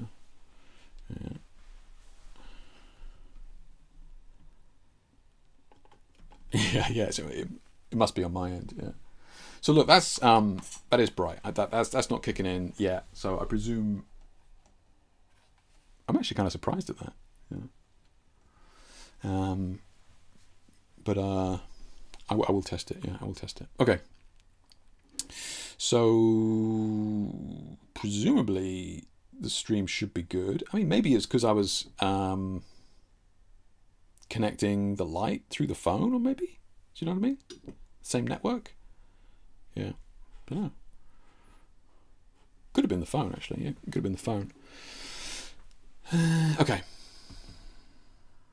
So yeah, any questions about that, then you want me to check on this, let me know. The fan and that sort of stuff is cool. I don't really shoot video, so it's not really of a bother to me, but yeah, it's still a valid question. And I'll have a look, yeah. So if I sent you into a slight stream panic. I know, Jamie, yeah. Well, like one person is like, oh, okay, one person, and then 3 or 4 people is like, oh shit, yeah. Not again. Okay. Oh, let's have a look, actually. Yeah, let's have a look at... I was just about to look at that. We can do it there. Let's have a look. So, what? Nanlite FC-120C.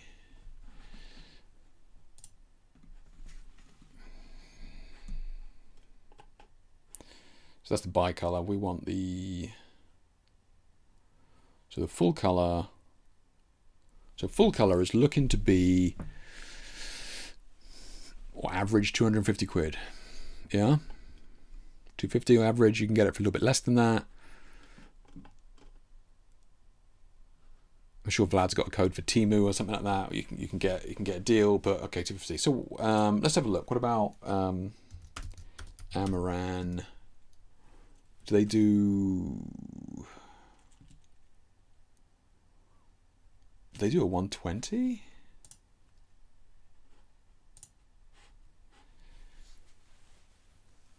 There's aperture.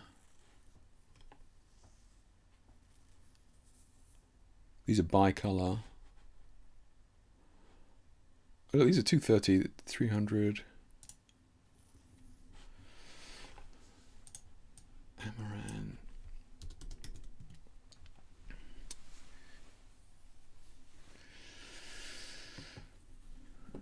So the Amaran there, you've got 300.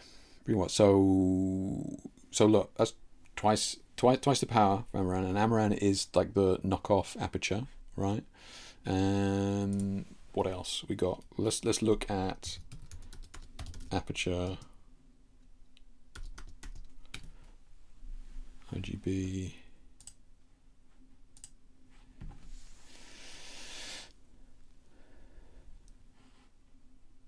But here's one. Look, so look, there's a Godox one there.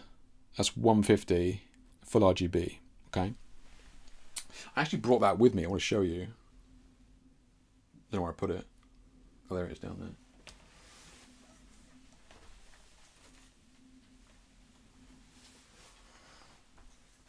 So that's the Godox 150. Yeah.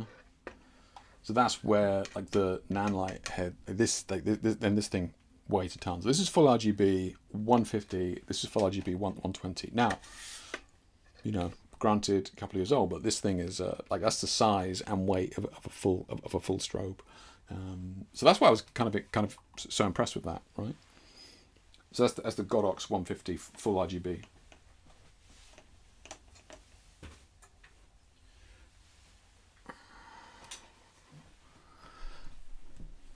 Amaran does 150C. Oh, it does. Yeah.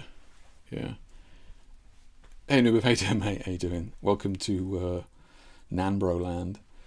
The price drop right now since it's new because it's 350 on AliExpress. Mate. Wow. It's crazy. Could never wrap my head around concert light unit that's less than 300 watts, 120 feels limiting, especially if you use a softbox.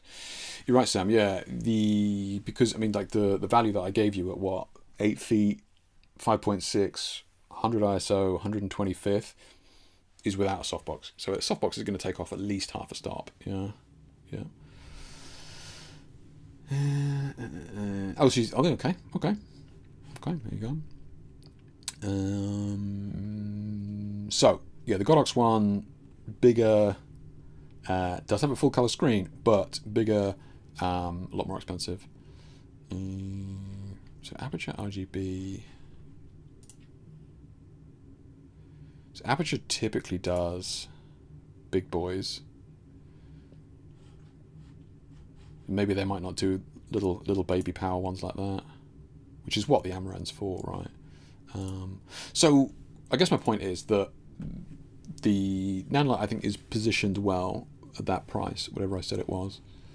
Get it for $250. Yeah, get it on. Yeah, so on AliExpress there, $242. Oh, that's crazy. So people selling their bicolor ones there. 200 quid. Yeah. So I think it's fair price. I think for 250 quid or something like that, for a full color RGB head like that from Nanlite, which is, it's good stuff. I think it's fair. I think it's fair for sure. Yeah. So I think it's positioned well. Never used Amaran. I know a bunch of you use Amaran, or I think I've certainly had email conversations with some of you who use Amaran. Anybody in here use Amaran? Yeah, but it's tiny. Ulanzi has. Oh, okay, well done. Oh yeah, these little baby ones. Yeah. Oh my God, you're on a Chinese website. Okay, dollars. Okay, yeah.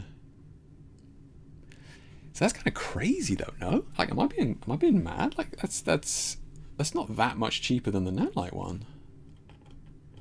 Am I missing something? I would have thought this would be a lot cheaper. Yeah. Huh. Okay. Interesting. Yeah. Okay. Is anybody using Amaran? I know some people do, but yeah. But I'm hoping for at least $20 discount at TP at 205. Yeah. Who's going to the photo show this year? Yeah. You do, Olivia. Oh, nice. Okay. You happy with it? You've been lurking, Olivia. Good to see you. Are you happy with the Amaran? Which one have you got? Is it full color? What sort of power is it? Yeah. Amaran is targeted towards creators and for filmmakers. They have aperture, which is better made and more features, more expensive. Yeah, absolutely, gripes. Yeah, and I've used aperture. Yeah, I've used aperture. I haven't used the Amaran, but you can't tell me that's coming out of a different factory. I would say that the Amaran is probably very good quality because it's going to be using most of the aperture tech. It's just that they're able to kind of sell aperture products, in terms of marketing and that sort of thing, more easily. I would assume that the Amaran is a very good quality light. Yeah. Hey Tony, how you doing, mate? How you doing? Hey Tony, what was that light you wanted me to look at? You asked me to look at a Godox light. What was it you wanted me to look at? I'll have a look in a second. Yeah. You can't get the day off to go. Okay. Ooh. Okay. And it's in London. Would you have gone though? Would you have gone to London? Yeah. I think I'm going to go. As a bunch of brands that are kind of going for the first time that typically wouldn't go to the Birmingham one. So I'm going to go touch base with a bunch of them. When I say brands, I'm talking about brands outside the UK. Shock horror. Yeah. Like we make anything anymore. FC-500C and then U25. Oh, you got 20. Oh, okay, they're good. I'd say for their price, no complaints so far. Yeah, good. Okay, yeah. C-Danzy can be powered with V-mount batteries. I mean, all of them can be powered with the V-mount. Yeah. You're going to annoy me, thanks, mate. I've used the GVM SD series newer and Nanlite, and I prefer them all over the Amaran. Okay, Amaran's a better app though. Okay, and again, that's just because that's been produced for aperture. Yeah, Zero Light isn't on the TPS exhibit list. It really, Steve, isn't it? Okay, yeah. I've only been speaking with the the top dog. I'd be honest, I haven't been speaking strictly business with him because I don't want to ask him a question that I don't want to hear the answer to. So I promise you, I have no insider info to share you, and that's because I've specifically been kind of avoiding it. Yeah, I don't want to put him in a position where he has to lie to me. Yeah, I'm sure it's fine. I'm sure it's fine. Yeah. Okay. Let's have a look. So let's crack on. It's getting late. You guys just won't shut up. So last stream we had a look at this Photoshop plugin called Mind the Color. We just had a real broad overview. Carlo over there at Mind the Color sent over a copy for me to have a look at. I know a few of you during the stream last time picked up some copies as well and that sort of stuff. So, but it seems like a very powerful piece of software. Now, I don't want to spend too much time on this, mainly because it is super deep, and like some of it is like, whoa, man, but very, very powerful. So just to recap, this is a very powerful color plugin for Photoshop. Okay, so let's just kind of fire that up. Let's fire up that. Let's see what we got. So I downloaded it today. I couldn't get it to work, so I had to message Mind the Color, and it's like, have you updated Photoshop? Update Photoshop? Not something I would do. So if you see me struggling through pop-ups of them, have you seen the selection tool? That's why I literally just updated it before I got on stream. Okay, so this is just a film shot, medium format, neg, and let's just live stream. There we go. That works. Yeah. So, it's not there. Ah, okay. Panic over. Professional streamer. It's lucky I know what I'm doing. So this is the panel, right? You come in there, plugins, boom, boom, boom. This is the panel. So you got all this stuff here. So you got the retouch stuff. I'm not going to get into that. There's a million ways to retouch your images today, and it's great that they've included it. But that's not the focus of what we're kind of after here. The real reason that kind of want to look at this is really to do with how we can kind of manipulate color using this plugin tool. Okay, so I'm going to kind of go over some of these. Like some of these are more obvious than others here, but so we can see. Yeah, I'm going to come clean here. I don't strictly know what's going on, but I like what it's doing. Right, so we got down here. We can fix it to the highlights here, because that's changing everything. So this one here, the volume one, I haven't looked at any videos yet on this, but I was just clicking around. I was like, I like what it's doing. I don't know what it's doing, but I like what it's doing. So all.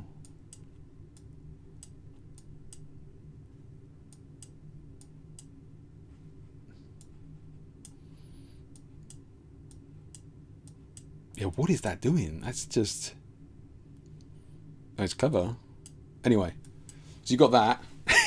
This is so which is cool. I'm not sure how I would leverage that. I think you can make it more powerful as well. Boom, 150. Yeah, that is kind of wild though, right? So the brightness is fixed, so it's only affecting the hue and the saturation, and then it must be. Is it? Yeah. Huh.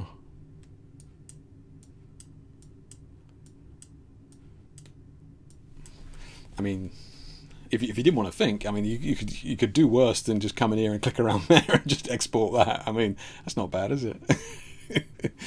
So it spits it out down here as well, so it's fully editable and all that sort of thing, which is good. Let's come over here to lab color. So those of you who don't know, I mean, it's LAB, not lab, but it's lightness or luminance, and then A, which is magenta green, and then B, which is yellow blue. So it's rare. Like, I've used this once in professionally over the last 20 years. I mean, that's typically to do with printing. The one major benefit of lab color mode is that you can specifically just do with luminance, right? So in here, you have to click on here.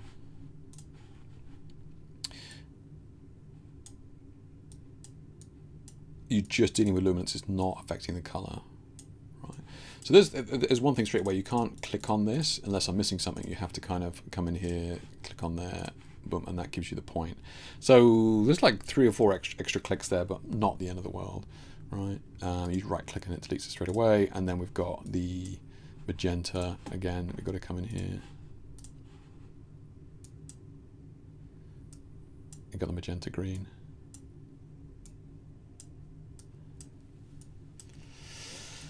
And this is positive, so that's why it's the opposite to what we would normally have in curves, right? Magenta is up here, and green is down.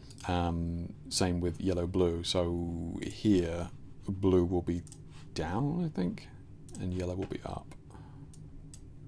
Yeah, so blue is down, whereas it's the other way around. The other one. So LAB is pretty specific. I think there is a time and a place for it, but it's rare that you would need it. But it is cool that it's in there. Okay. Okay. So you got the wheel. So these ones you may be familiar with from Lightroom. I think it's in Camera Raw as well now. But we kind of we get the idea, right? So we can specifically target the shadows. So here it's got the luminance value of 20, which is the dark end. So we can make the shadows kind of blue, right? Or we can kind of warm them up a little bit, and then you can lighten that up. You see down here, lighten that up. You can just keep it there, and the midtones, and then the highlights, right?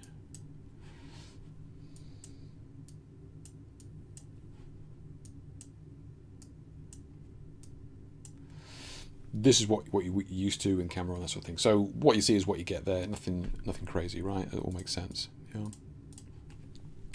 So you got that, and so the grid thing is, so I'll be honest, when I saw like the videos of this, I thought this was going to be really cool, and it is really cool. It's not doing anything. It is doing, but in my mind, I kind of wanted to. Okay, so come into the blues, select that, and it highlights the right color here, right? And then we can take that to the pinks, right? So it's more of a visual aid, right? Because you can go, okay, blue, I can take it to the pink, or I can take it to the greens and that sort of thing. So it's very targeted. So the other thing is that it's not in real time. It only updates when you release as well. But this, I can't select multiple, so I can't bring these together here, right? And then unless I'm missing something, I can't select multiple nodes here and then drag them together. So it's kind of all over. Yeah, it doesn't. You can only do them separately. So we can increase the nodage down here, which is kind of cool. So now we can kind of bring those blues in there, and then let's just have a look. Where does it say this kind of skin tone is here?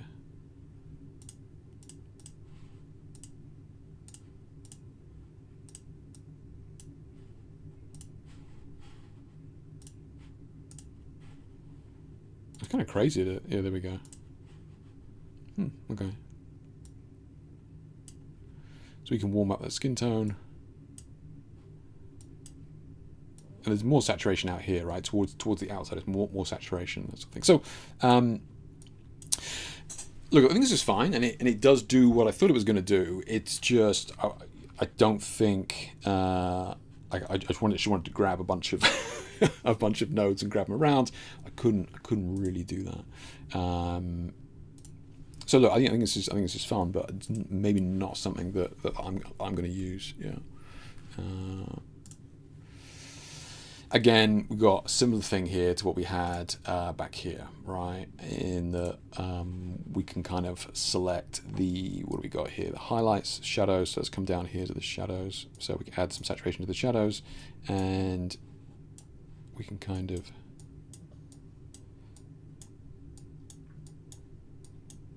darken those shadows. So add some blues in there,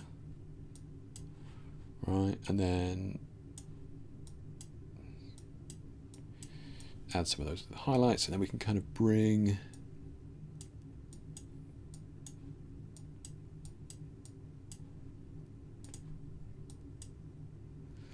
so similar sort of thing to the wheel thing over there, but just on a line here, and we've got more control of the saturation, I suppose, yeah, and brightness compared to the wheel here, because it's just brightness, and we can control the saturation in here, but this just gives us a little bit more manual control of that. So yeah, similar sort of thing there, right? So this is where it kind of gets interesting. I was kind of playing with this, and I can see the value of this. Let's just see a minute. Let's open up something else here. We got just for a bit of change, really. I mean, that's fine. We're gonna open up that one. It's probably got some other colours on there. So here, this is hue to hue. So what that means is that you select a hue, a colour, and then you can change that colour to a different colour, right? So like we go in, this is going into blues, right? Let's click on the blues, click on that, and it gives us a node here, right? So here we can shift it. So up is going to be closer to the bright blues, and then down here is going to be to the teals and that sort of thing. So this is the hue color here, right? And then here is the color that we're going to be changing it to on this line. So the only downside of this is that there's no visual representation of what color you're changing it to, right? So you go, okay, so I've got the blue selected, which I have, and I want to change this pink. Well, there's no indication on here as to what is pink, other than you just like going up there and doing it. Like I said, not a big deal. You know, once you're familiar with with hues and how they work and that sort of thing, like you know what you're doing. But it's just it's not represented here visually. So you're like, okay, what else can we do here? Well, let's just say we're dragging this up. Let's just get rid of that, in fact. Let's just come in, let's target that again, which is here. And then you can go, okay, what about these other ones? So we can come in here again and we can target that one, and then it's going to lock this in. But you can see it's on a curve here. So in theory, we can lock in a lot of these colors. Oh shit, did I just do? Oh, I just did that. I shouldn't have done that. Yeah, my bad. Try that again.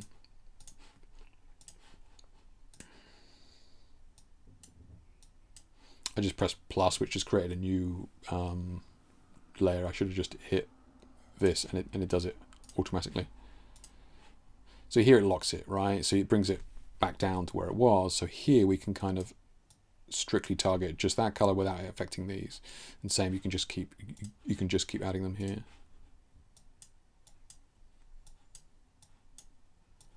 Okay, so hue to hue. Again, I think it will be useful. I know it'll be useful. It's just you've got to be kind of familiar with how hues work for you to be able to use it. Because at the moment, it's just that only the hue is going left to right. We don't know what color we're changing it to. Yeah. So again, but all of this is on a separate layer and stuff. So which is great. So the hue saturation. This is choose a hue, and then we can increase saturation specifically of that hue, which obviously useful, right? And again, so taking the desaturation out. Well, that's pretty nice, actually, to be fair. What about if we crank up? Can we? Oh, okay, there we go.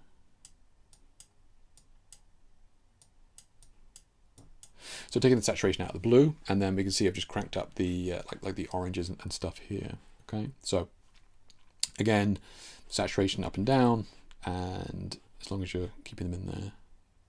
This thing here as well, you can click these and it kind of locks all the colors in to begin with, right? So at the moment when you just come in, you're affecting everything gradually, whereas here you can specifically lock these in. So I really just want to be targeting that. I don't want it to affect the rest of the image too much, so you can lock the yellow, green, cyan, blue and violet in there. So there's that as well. So the hue luminance, we get it by now, right? So we can come in here and we can kind of target this and brighten it up. So brighten that up. Let's have a look at what we got. Let's see. Let's have a look at different.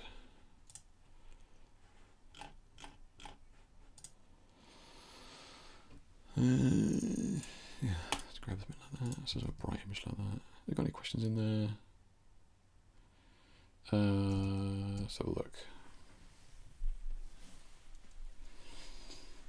Okay, so minor color says here, volume works on the image's volume. If you move the slider, for example, on blue, it brightens the blue channel. So he's using, okay, that's the first one we looked at. So if you have any questions about this, guys, we have the main man in here. So now's the time to ask. Volume works on the image's volume. If you move the slider, for example, the blue, it brightens the blue channel and darkens the other channel. Oh, okay. So as it brings that up, it takes others down. Ah, okay. Yeah. Use of the lab curves is available without changing the color space, meaning it's directly available in the RGB space. Good point. So what Carlo was saying there is that typically to access lab color in Photoshop, you would need to go in and change it from RGB to lab. That was the only way you could access it. So that is a good point, actually. With this, you don't able to do that. So you're able to retain everything else and you're able to put that on top. That's a good point. Yeah, it's a good point. Yeah. Any color in MTC works in see, so they preserve the perceptive appearance. Yeah, so with a lot of these, which is why it's super useful, especially because in Photoshop is with curves and that sort of stuff, it's affecting everything else, especially when it comes to luminance and that sort of thing. So one of the strong points of this is that we're able to target specific colors and just the color, not the luminance in any way, which has a huge impact, right? And you can kind of do it in curves if you change the blend mode to color, but it still affects it. It's not, it's not fixed like that. Yeah. Thank you, Vlad. Yeah, very kind. If you shoot outdoors, a lot of speed lights are best. Light and bright, it's easy to carry and set up. If you shoot outdoors, speed lights are best. Oh yeah, what was that? Did Tony post it? I'll have a look at that light in a minute, Tony. I know you mentioned it in the share shoot. Yeah. You should add 2 points around the blue point to block the other colors. Yeah, exactly. You can really hone it in, and you can actively target them as well. So what Ivana was saying there is that you can really lock it down. If you just want it to affect that and it just not affects anything else, you can really lock the points either side of it just to really nail it down. Yeah. Some would say useful. Do you want me to get your coat? Are you good? Yeah. Double click to create a point. Thank you, Minor Color. Brilliant. Okay, yeah. Looks a bit similar to 3D, creative for the tools. Okay. Nice. Thank you. Okay. Good tip. Nice. Good stuff. Yeah. Okay. Let's have a look at this volume thing again here a minute. Interesting. I see what you're saying now. Okay, that is clever. Yeah. I've never seen anything like this one before. I don't know whether I don't know, yeah. Maybe it's just me, but I haven't seen anything like this before. Interesting. Okay.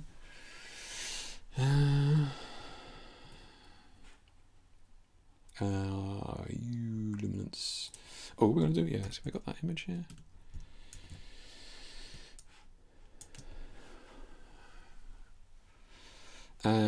Okay, so yeah, so here for example, so we could, we wanted to bring up, really make the stripe here, the pink stripes really pop, and so this should, in theory, if we pop it in here, this is the luminance, right? So yes, you can increase the saturation, but you've got to be careful with that because it's going to start to fall apart. So this is where the luminance of colors can be really, really clever, because most people fall into the trap of just increasing the saturation when they kind of want the more color thing. Whereas I think this is There you go. You see, that actually does work really cleanly. So what it's doing there is pumping up the pinks and kind of, and I know it's affecting the blues here. If we wanted to bring those blues down, we can do. Just come in there, boom. Right. So now is just bringing up those pinks, and it does it very, very smoothly. Right, and it's kind of difficult to do that in Photoshop. I guess you could do it with color masking and that sort of stuff, but then you've got to get the feather right and that sort of thing. I've never had too much success with it. So for me, like, all this other stuff is really cool, but like towards the end here, like some of these tools are super useful. So again, we can do the same thing here, like luminance, saturation. So if we come in here, what does this do?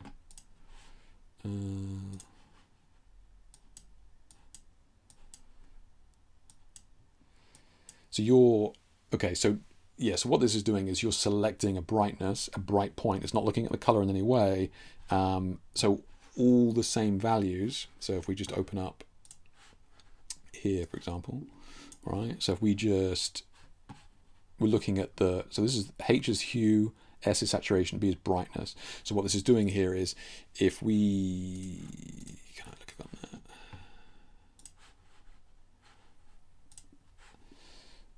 So what this luminance saturation thing is doing here is it's looking at this image and going, okay, everything that is around about 80% here in terms of brightness, we're going to affect that. So it's really useful for brightening up the top end of something, you know? Or I know a lot of you guys like to share kind of slightly overexposed skin on somebody's face, yeah? So you could do that. We could come in here and bring down the brightness of the face, but as soon as you do that, what happens is that you tend to you tend to increase saturation as you darken it down. So this would be a way to kind of combat that. You'd come in here, target that specific bright point, and bring that saturation down as well. Okay, so this is just going to be targeting the luminance, and then you're affecting the saturation essentially. So now we get into the masks, and this is super useful. Okay, really useful. I will definitely be using this. So L mask, this is a luminance mask. So what does that mean? Well, essentially what we could do is if we come in here and just click in there, right? It's going to be looking at the luminance of that area there. Now it's masked it, but now we can choose to how we export that mask, right? So let's just keep it simple. Let's just bring it into a curve mask here like this, right? So now we've got it. Now we have this masked in a curve, right? So we can target that. And as you know, it's really targeting the light areas.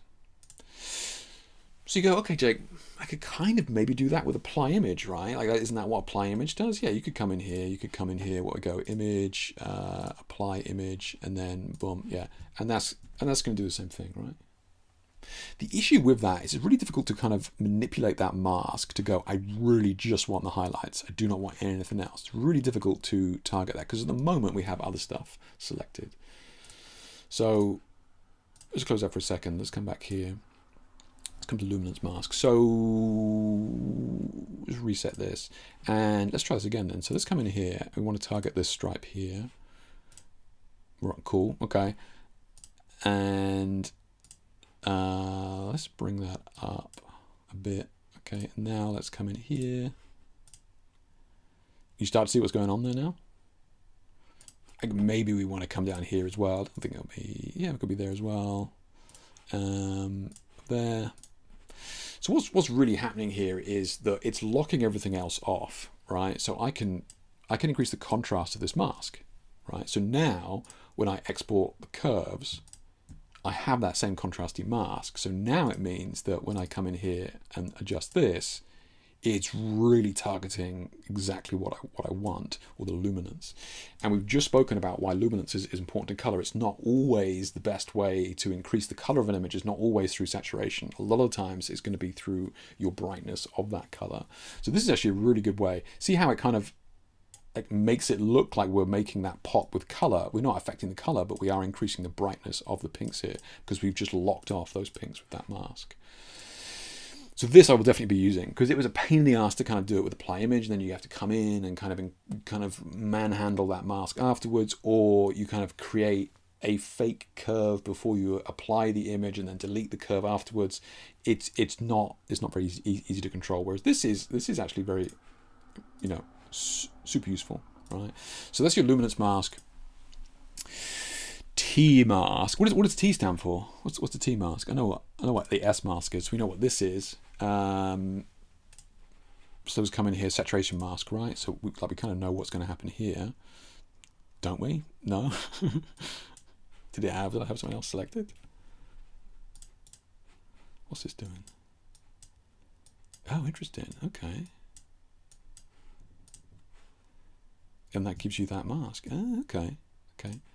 I kind of brushed over it here, actually, talking about these luminance masks, but I'm just exporting the curves. But remember, you can do it with selective color as well, right? Or luminance saturation.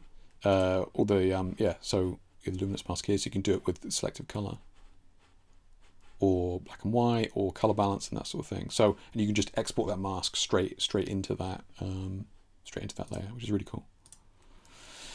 So I need to play with this, because I'm not sure exactly what that is doing. So I need to look at a video on this. Like the rest I managed to work out, but this one I'm not sure. Okay.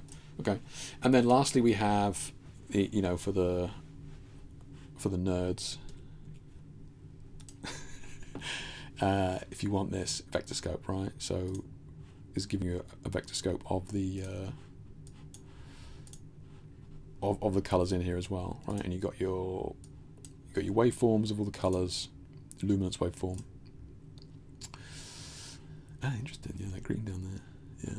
Yeah. So again, super useful if you're really getting in there and fine tuning the color and that sort of thing. I mean, this is something that I know a lot of people who use DaVinci Resolve, kind of, because it's free. That's a free piece of software for video, but there's never really been anything for Photoshop in the same line. This is super useful. So what this does is, I think here as well, it will spit out these groups here as well, right? So it spits out like a color checker almost, yeah, which is really cool. So we can go like clipping, and it spits out a clipping mask. As in, well, not a mask, a clipping warning, right? So it shows you where it's being clipped here. In like so here we got the underexposures in black. Yeah, so where it's gone to pure black is where it's getting these dots here, right? So that's where it's showing up. So again, you can spit those out, which is cool. What else we got there? Histo info. Okay. Like a bunch of other bits here. Okay, interesting. Okay, yeah, I'll have to play with that. But look, it does a lot. It does a lot, and I think, I mean, for the masking alone, I think it's very, very useful. Yeah. Let's have a look.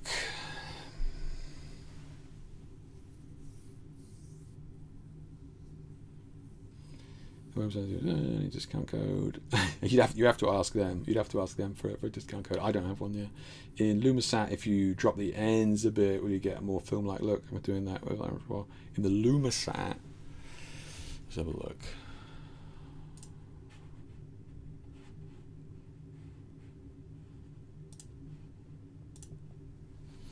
So drop the ends a bit. So we mean just lock it here and here like this, right? And then drop these.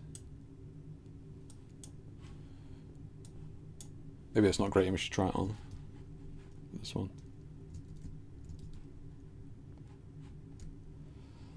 God, I just lost you guys then. That was weird. Okay, I'll resume the stream still going because I just lost it. Just lost my second monitor. Heart attack. Okay. So I was definitely dropping the bottom end there. We can bring. Yeah, I mean, looks to be right.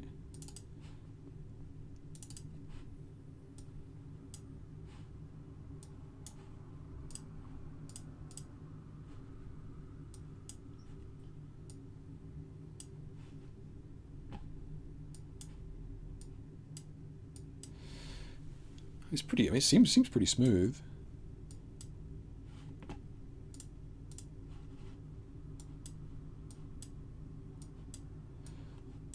guess you could take it as far as you wanted.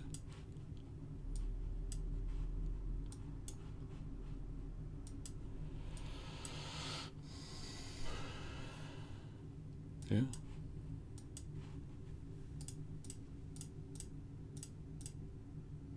You can see it coming out down here. Maybe you can't on stream. Oh yeah, I can. Yeah, I can see it on stream. Yeah.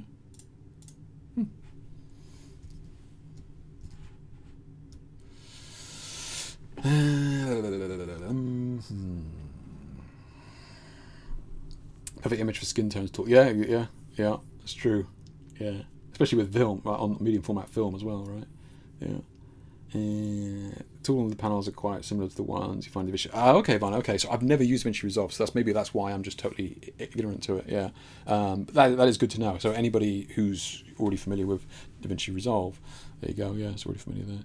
You're at like 5%. Oh, I was thinking that. I was thinking, where is that slider? Yeah. Where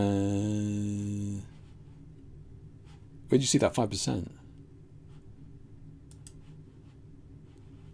Yeah. I'd have to spend more time with it. But I mean, it's the same thing. You could do it, export a mask, and then crank it as well. Yeah. So look, kind of interesting, and I think a lot of people. We were talking about this on the previous stream, right? Vlad brought it up as well about it's nice to see other people adding these tools to Photoshop that really Photoshop kind of should have. And we spoke about that at the start of the stream with regards to the, they're sending out emails on how to crop an image. That's their target audience, right?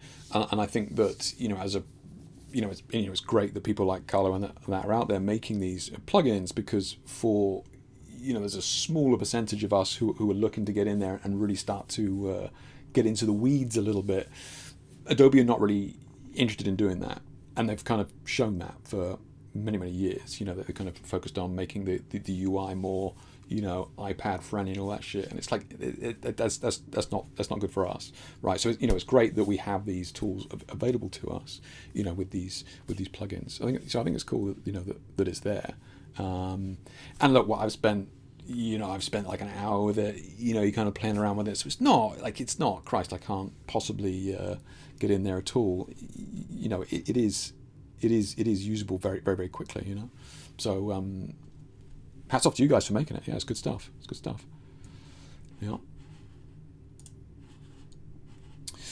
So any questions on that? We've got Mind the Color in chat here. So if there's any chat wise, this is a new piece of software that they've just released. By all means, check it out. This is the new one. So I'm not going to get into that today because we're running out of time, but we can certainly look at that in the future. So this is the link to Mind the Color there. So check that out. And this is the new tool they've just released. I'm not going to get a chance to get into it today, but I will try and look at that. Empty density, subjective saturation hue, analog inspired look, Vlad. Let's save that for another day. Save that for another day. You guys, by all means, have a look at that. But I get the feeling that is going to be a rabbit hole. It looks good though. It does look good. Like sounds like it could be powerful. Let's leave that for another day. So yeah, look, we got Mind the Color is in chat. If you have any questions, then let them know. But yeah, thanks for sending that over, guys. Interesting. Yeah. Mind the Color plugin, great plugin. 2 features on the vector and waveform I would like to see are: 1, allow scopes to be larger; 2, ability to create mask to limit scope. Great feedback, Ed. Yeah, great feedback. I can see the benefits of having a larger scope. Yeah. We're working on the size of the scopes. Perfect. Love to hear it. Good stuff. That's Vlad's lounge. Right. Look, we get it. You guys have just been nattering. It's been tough to get wood in edgeways. Let's have a look at some images then. If you've got any questions, by all means, fire away. But let's get into these. So Anubiv's probably bailed on us by now, but I'm glad he managed to share an image.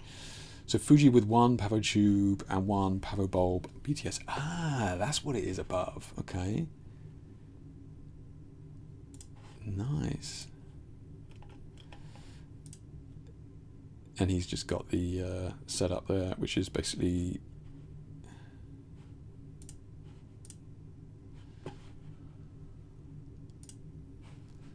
so just a big tube and then one above. Yeah. So that bulb is used to in it. So the bulb is like the screw-in bulb, right? I saw those. I thought they were pretty cool. You can just change the color of them. You just screw them into any light fixture and change the color on the app and that sort of stuff. Yeah, which is really cool. It's one of the smaller version of 15C. Okay, 15C. Wow. Okay. I was just making a cheeky comment saying the tubes are like easy mode these days, because I mean that's it's, you know, cinematic shot, boom, just a tube in there, job done. Beautiful, beautiful kind of light, and interesting working in the underexposure like this, and you know, it's very popular in cinema at the moment. Is definitely to be, you know, kind of underexposing. I mean, it has that filmic look immediately. Yeah, very cool. But thanks for sharing that.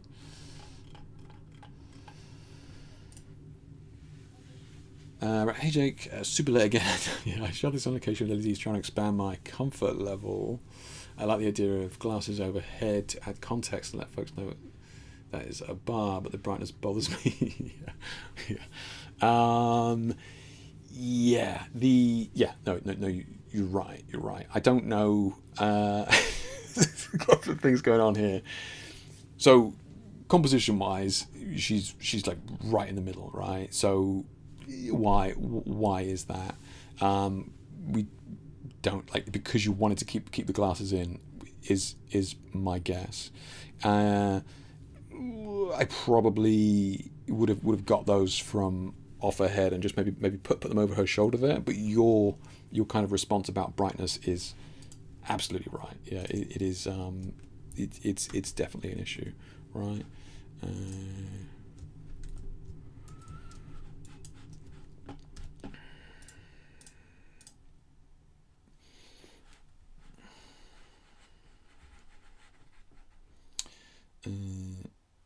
Why did that? Oh, it's your program added that. That's right. Boom. Let's have a look.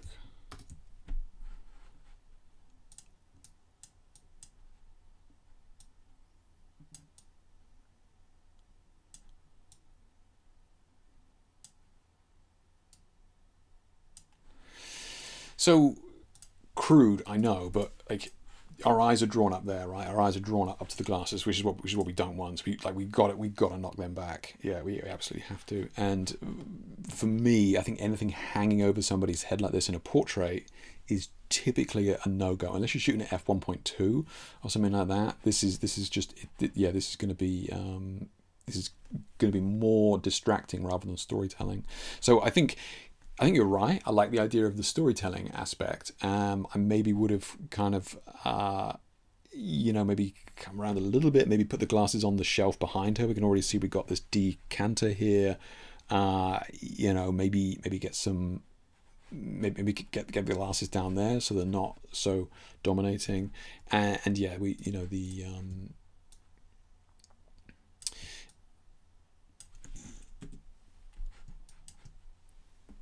Yeah. So this is the, let's have a look.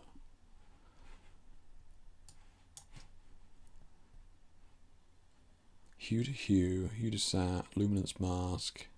Let's see. I'm going to get...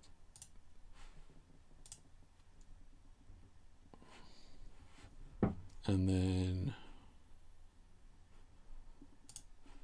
Where do we want to darken it all down, but we don't want to go anywhere. We don't want to affect this, do we?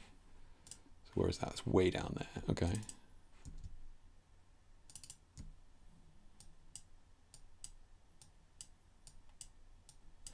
So remember, this is a mask, right? So I want to export a mask so that I can darken it down. So I'm brightening it at the moment, but that's because I just want to make sure we're just affecting that face. Okay, so now we can then, we can export it as a curve. So we have that same luminance mask, and then we can come in here and do the same thing, right? Now, typically you would try and do it in mind the color anyway, because now we're affecting the color, right? So, come down here and just change that to luminosity to not affect the color, but still, it is still going to be affecting the color. So the light is quite high here as well. So now when we start darkening this down, we can start to see we have these like hooded eyes. So we kind of are now, we're getting these shadows in here, like the gel shadows here, which is, we wanted to lift that chin up a tiny bit, so that face is coming into that light, like lift that face up a tiny bit into the light, as opposed to having the hooded eyes, and that's going to help.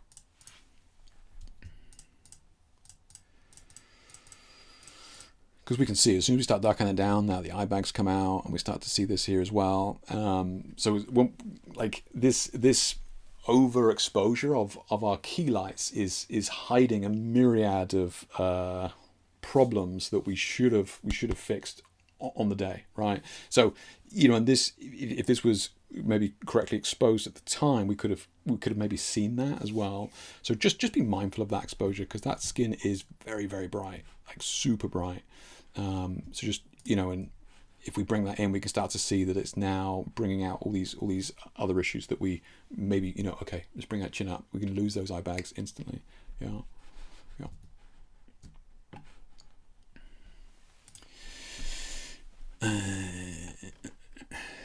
And it sounds like I'm being harsh to Brett there, but Brett's been here a long time, and I know Brett. I know he can take it. So yeah, I don't, like, Jesus Christ, I'm not going to submit an image and he's going to tear it to shreds. I know, Brett.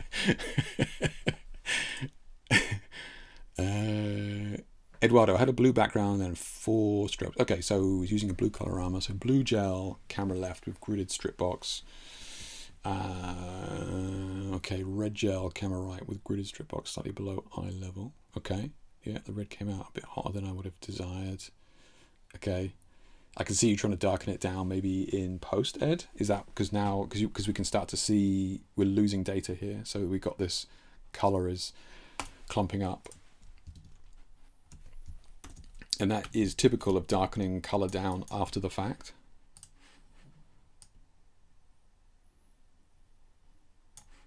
So look at these values here. See how little they change. So that means that that area is clumped up, and that's typical of darkening it down in post rather than in camera. Yeah, and it's just like those colors at the end of the spectrum, like reds and the blues. It's just so unforgiving, man. Like and that's because those are the edges of the spectrum. You got infrared at one end, and you got ultraviolet at the other end. Those reds and blues, very, very difficult to manage. Really got to keep them darker in camera.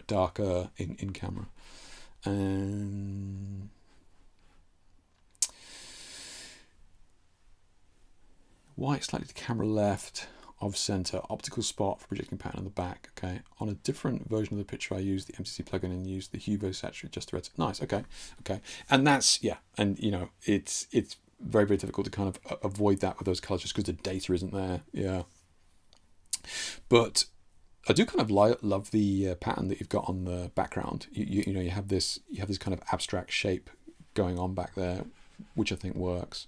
The only other thing that is like, and this is personal preference, okay? So this is just something to consider. But at the moment, we have the arm is in white light and the face is in red light. This is not an issue, but you just got to be mindful that we're going to be drawn towards the white light primarily more than the colored light. So this is great for like jewelry, right? So if this was a jewelry shoot, cool, right? If you didn't have the tattoos and that sort of stuff, but if this was a jewelry shoot, this is exactly what they do, so you can have this cool portrait and that sort of stuff, but the subject's face may be in color, but then the jewelry is white light, because we're drawn to the jewelry. So you can use that to your advantage. It's something to be mindful of here. Yeah. Hey Darius, how you doing, man? Hey Brett, no worries, man. Yeah, push up the hand to make the brightness selection and go down the darkness section. Oh, okay, okay. You're talking about the mind the color thing, yeah. Push up the handle to make the brightness selection and go down to make the darkness selection. I'll have a look at that later. Yeah. Brett, it happens, man. It happens. You just got to remember everything all at once. Yeah, I know the brightness thing is something that we've spoken about before. We got to get a handle on it, man, because it's most of the time, and it's either coming from the back of the camera, right? Either the back of the camera is really dark, so your screen is super dark, and you're like, fuck, I need to pump more light into that. And then the back of the camera, okay, that's cool. And then we look at the RAW, it's like, shit, that's too bright. Or it's the monitor doing the same thing, right? So if you've got your monitor set too dark and you're like, I need to crank it up, or you're working in a super bright room and you're brightening up the image to combat working in a super bright room. But yeah, it is, yeah, it's got to be one of those things, yeah. Or you just gonna have to use a light meter. until you're ready to not use it. You know. Hey Thomas, how you doing? Yeah, it's like masking Photoshop. Yeah, no, you're right. I just need to play with it more. Yeah.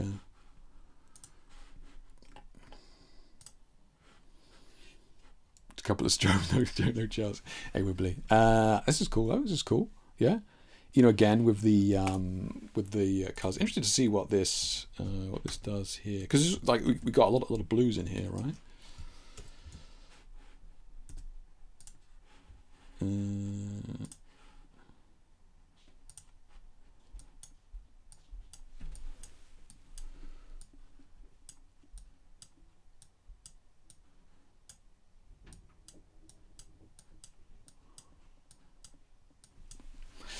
It's you can definitely see it working on those. Yeah. Huh. Obviously I got it 150% here, I got it cranked, but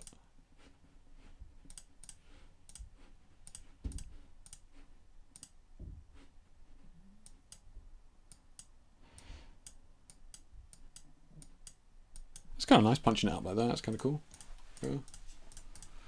Yeah.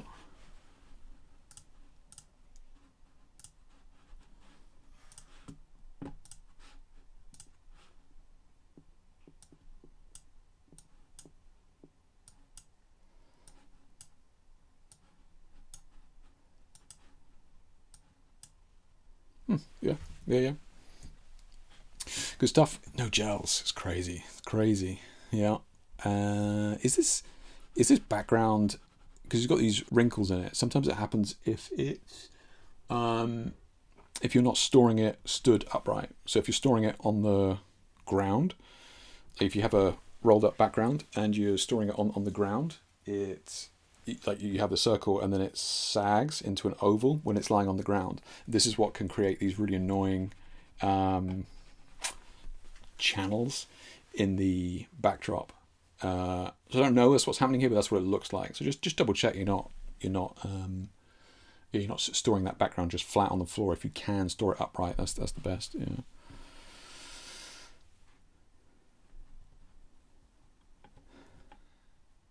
And it's fabric from a store, just folded and chucked in the corner. Yeah, that's probably what it is then. It's folded. Yeah. Okay, fair enough. Yeah.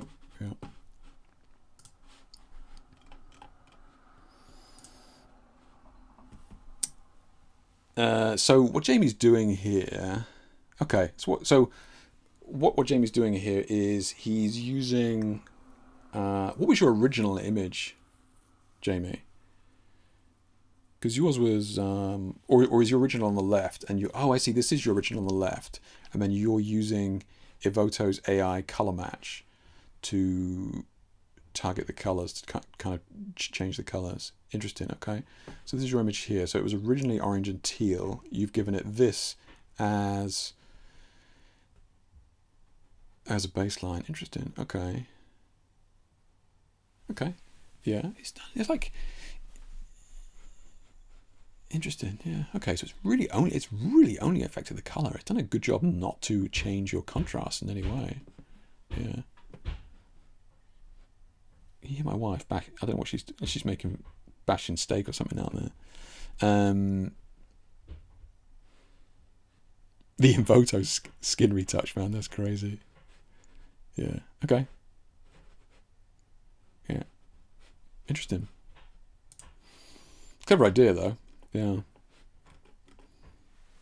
Thanks, Vlad. Yeah, exactly. Yeah. You haven't messed with the contrast. I mean, it's done a really good job to not affect your contrast by changing those colors as well. Because it's literally what we were just talking about how kind of tricky it is to adjust the colors without affecting the contrast and the density sometimes. So, look, I mean, I think it's kind of surprising how much it's changed that orange to pink with really out affecting the luminance at all. Yeah.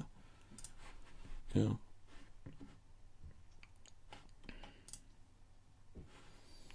So Tony here, first series shoot in my new studio. Congrats, man. Yeah, I'm glad you got the studio set up. Yeah. And this is looking good, Tony. It's looking good. We got some space to work with here. Beautiful soft light coming in here. Really, really nice. Yeah, good stuff, man. Good stuff. Yeah. This is one of those things, up to you, you don't have to do this, but what we used to do, we had to shoot commercial stuff like this on white backgrounds. We would have to do this to check that the background was clean. You don't. I'm not saying you have to do this, but it's just what we used to have to do, and sometimes it can kind of help. Did you guys see that then? Can you see the cursor here? So this select subject didn't used to be this bad because when it was device, quicker results, right? So that used to be the default before. Select subject. So that's it, not, oh, don't give us the image in the cloud, we'll just do it on the device. It never used to be this bad.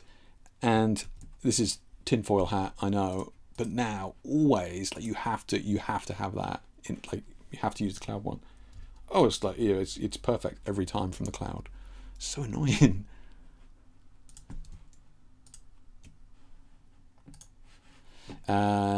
So what was I going to say? Get this in here. Let's have a look. Let me bank this mask a second. Just want to duplicate that so we've got it. Okay.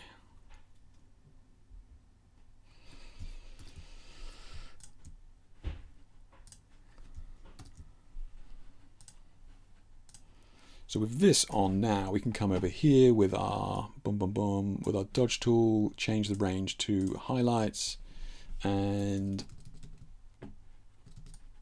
we can come in here and we need to make sure that this isn't selected. It's one of these, is it this one? Yeah. See, one of those is like, oh, you sure you're doing the right thing? So this, so what this mask is doing, what this check layer is doing, is it's telling you where there's data in the white background, right? And because we're dodging with the highlights, it really targets just the white background anyway.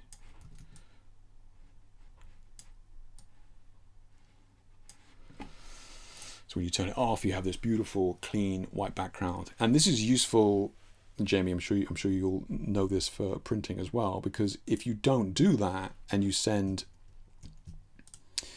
you send that to be printed, even though it's kind of white. I know it's not what you're doing, but this like the printer will go, oh, okay, I need to add red and magenta and green ink down here and that sort of stuff. So it's really important if you're ever doing anything with print is to do that spot check. But the studios, I think you're going to have fun in that studio, Tony. I think you're going to have, looks like you've got space in there, beautiful, nice white space to blank canvas, yeah. Healing brush was better 2 years ago. I tell you, man, it's not, I'm telling you, it's not just me, yeah.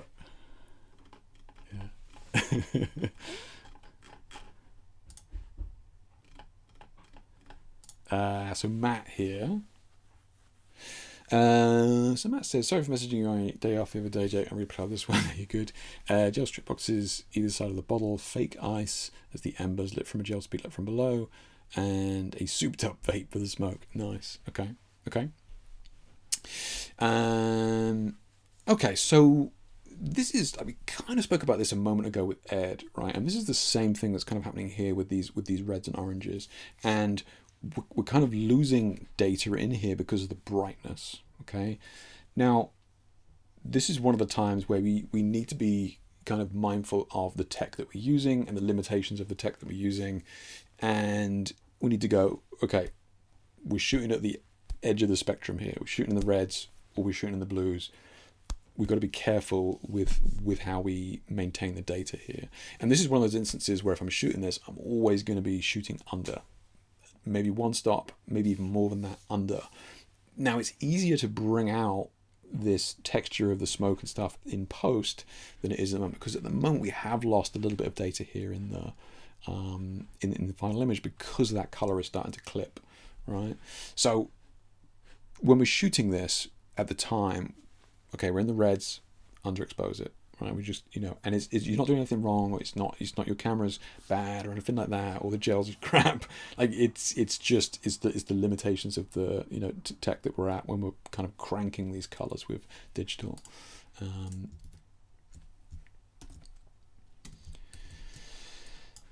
The other thing as well with this, I think we're good, right? Let's have a look in here.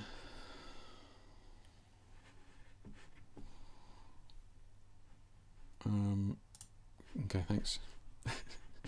Let's have a look. We got optics here. No calibration.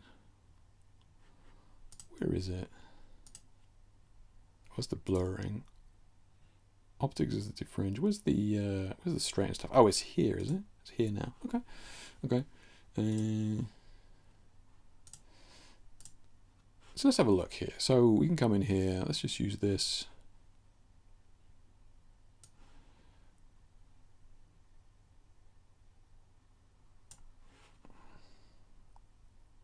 Let's come in over here.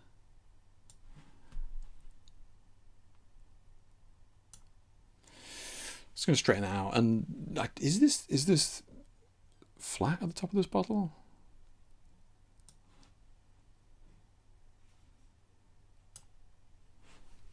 Okay. So that's just going to help with these, but that's just going to help to just straighten it out a little bit. And we'll need to kind of recompose it now that we've kind of straightened that out. But yeah, just checking the angles of kind of verticals and horizontals with products like that is really difficult unless you've got really specialist kit with lenses and your focus stacking and all that sort of stuff. It's it's really difficult to kind of get right in camera with smaller objects like this. So just using that tool there can just make any kind of minor adjustments just to straighten it out a little bit. But otherwise, yeah, like in terms of the highlights and stuff that you got going on here, right? We got you said you got the strip boxes either side. We've got this nice, beautiful shape that you've created with the edge lights. And then we have this nice kind of contrast of the shadow in the front there. I think it works well. I think in a perfect world, if we had maybe just one more light, we could come in there and just add just a tiny bit to the front of the bottle there, just a little bit of a glow.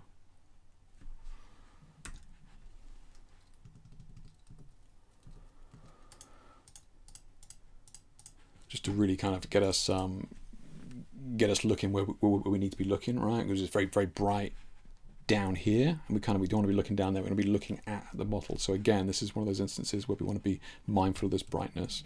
Where do we want the viewer to look? Can we make the image brighter in that area of where we want the viewer to look? Because at the moment the brightness is all down here. We kind of need to just, because we can probably dial that back in the raw, and again then maybe brighten up the label as well. But otherwise, I think love the lighting that you've got there in terms of having that shape and form on this still life product is difficult to do. So I think you've done it well with the edge lights for sure.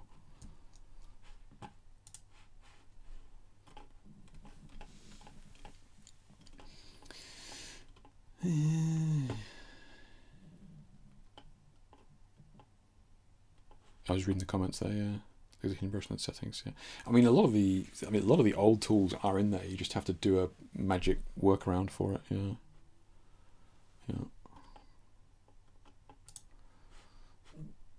We've got Vlad's here. Mirror, mirror on the wall. I mean, reflection on the wall. You warned me about the mirror tree.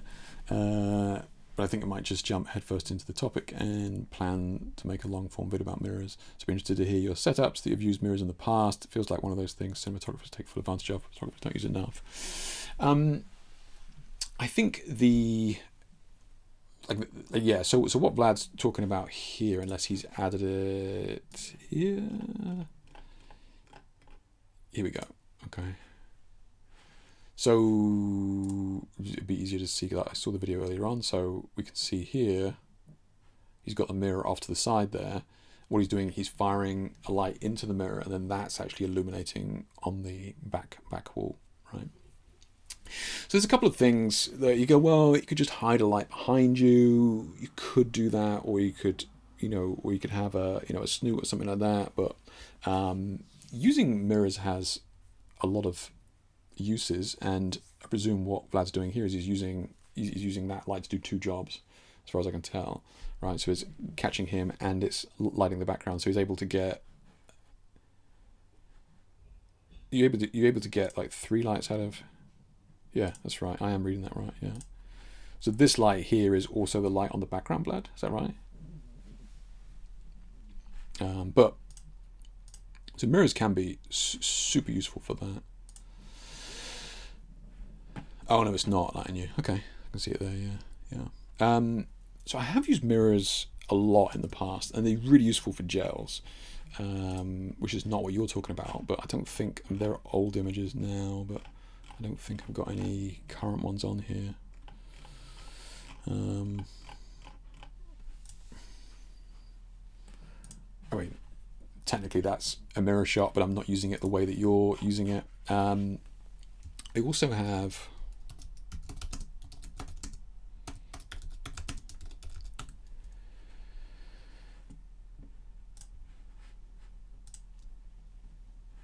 so this was a setup I did last year. Yeah, last year. I thought it was really abstract, and I don't think anybody was going to like it. It was actually really popular, but it essentially involves a similar sort of thing. Vlad, is just that similar thing to what you're doing. I'm just using lots of little ones as opposed to like one big one, right? And then I'm coupling that with the LEDs and some long exposure, and you get this kind of real abstract kind of look. So to your point there. If anybody's interested, check that out. But to your point there about the mirrors in cinema, so there's a couple of benefits to it. One of the kind of major benefits in cinema is that you're usually on location, right? And what I mean by that is you don't typically have the benefit of a big studio where you can bring lights around, that sort of stuff. So what can happen with mirrors is that you can force the extension of light drop off with the inverse square law by using mirrors. Bear with me, all right? So let's just say you got your backdrop here, and we got you here, and your room is not big, right? We can't this is the back of the wall here. We don't have room here, and we kind of wanted, less drop off of light on you here. So we could have the light here, typically, right? And then it's going to drop off whatever it is. Let's say it's 10 feet or whatever. It's going to drop off with the inverse square law, right? We double the distance, we quarter the amount of light. So if we're in a small space, like I really want this light drop off to be further, right? So I don't want like your face is exposed, but then I don't want so much shadow here. You can add in more lights to fill in the shadows and that sort of thing, and start layering the light. You can do that. But the benefit of using mirrors is rather than having a light here, we have the mirror, and then we position the light here and do the same thing.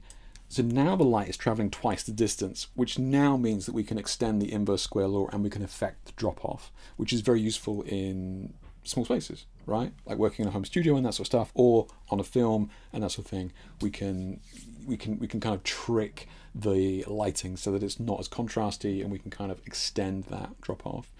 So it is useful for that, and I think that it eliminates hotspots as well, right? If you're having a diffusion I've just used diffusion gels over mirrors before, and you bounce that into that. It's a very beautiful looking light. Hence, you see in Godox are kind of bringing out the metal diffusion plates and that sort of stuff now, which are like mirrors, super expensive. And as I'm sure you already know, Vlad, yeah, it's the same thing as buying a cheap mirror. Get the Perspex ones, and then buying some diffusion film, just wrapping that over it, and it's essentially the same thing. So mirrors can be super useful, especially on set, right? Yeah.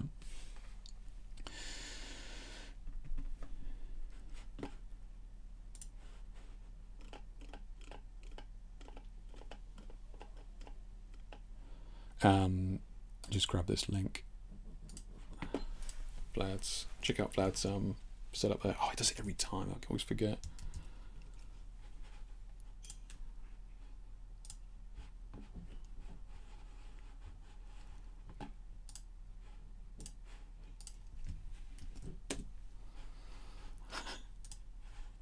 Okay, so Ian's shot here.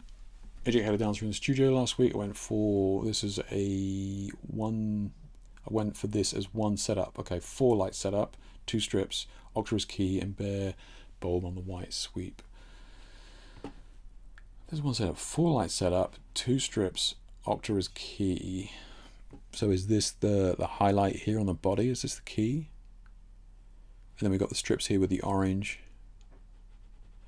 And then we get the bare bulb on the white sweep. Okay, yeah, okay.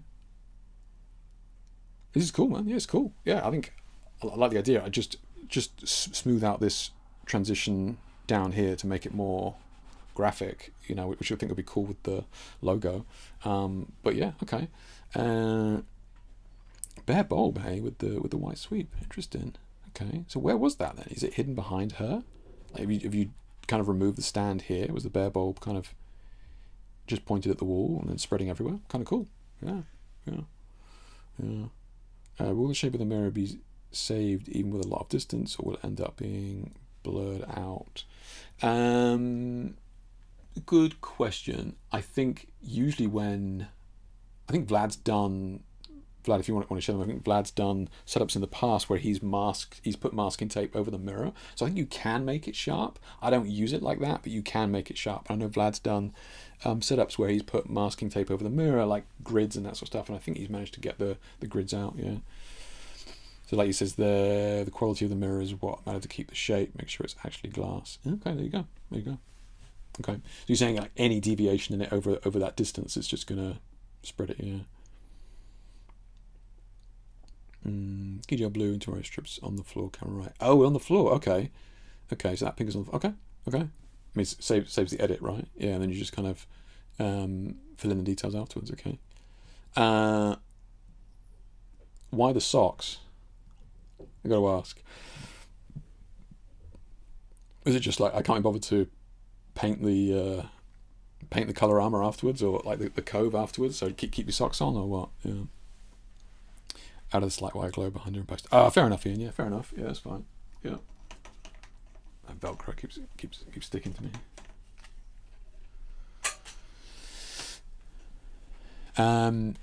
What's the crop here with her being off to one side? Is that just for the logo or something, or? I'm always torn on these because these images that are kind of geometric,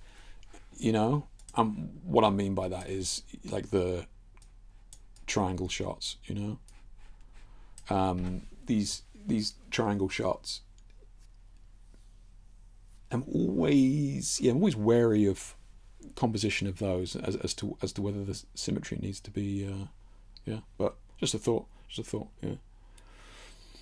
yeah. I just thought I'd go behind. They were her favourite socks. I know you're lying. There's no way. That's me at art college. No, she wanted to wear them.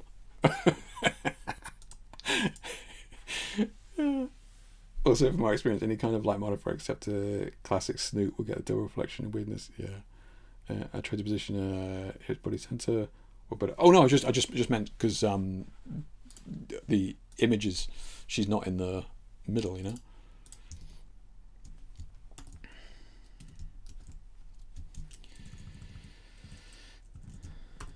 I'm just doing this to cheat.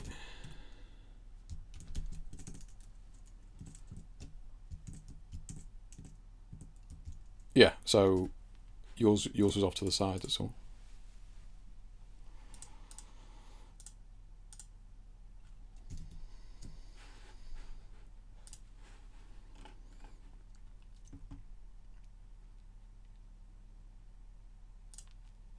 So we've got one here from Russell. I've got a fun one for you, completely in camera, ISO 2000 f22. Nice, nice. I'll add host down in the comments below. Yeah, so normally I do not click on links, but I checked this beforehand, and it's very cool. It's very cool. So let's have a look at this.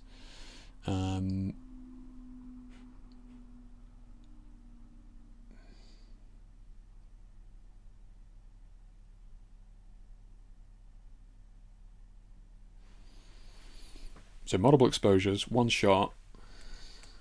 He's flipped the camera 180, and then he's masking out the shots. Very cool. Very cool. Very, very cool. Love seeing this sort of stuff in camera. Yeah, very cool. Go and check it out over there.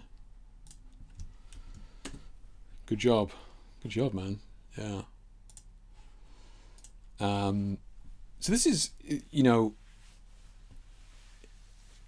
I love seeing this kind of experimentation. I really do. I absolutely love seeing this because you're kind of forcing yourself in, you know, to kind of do something that, yeah, sure, okay, you could do it in Photoshop and all that sort of stuff, but it's, you know, it's not really the point. And I think that the benefit here is that you kind of learn so much about, you know, like our craft when you start to do this.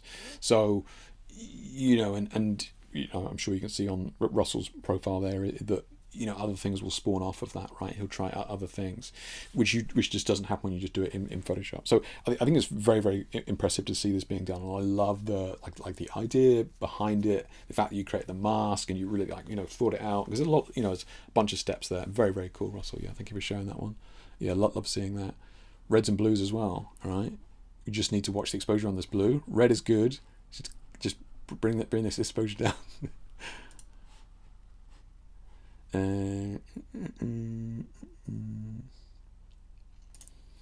Oh yeah, that's right. Yeah, so see, this is what Vlad was doing with gaffer tape on the mirror, because you wouldn't think it would work, really. Yeah.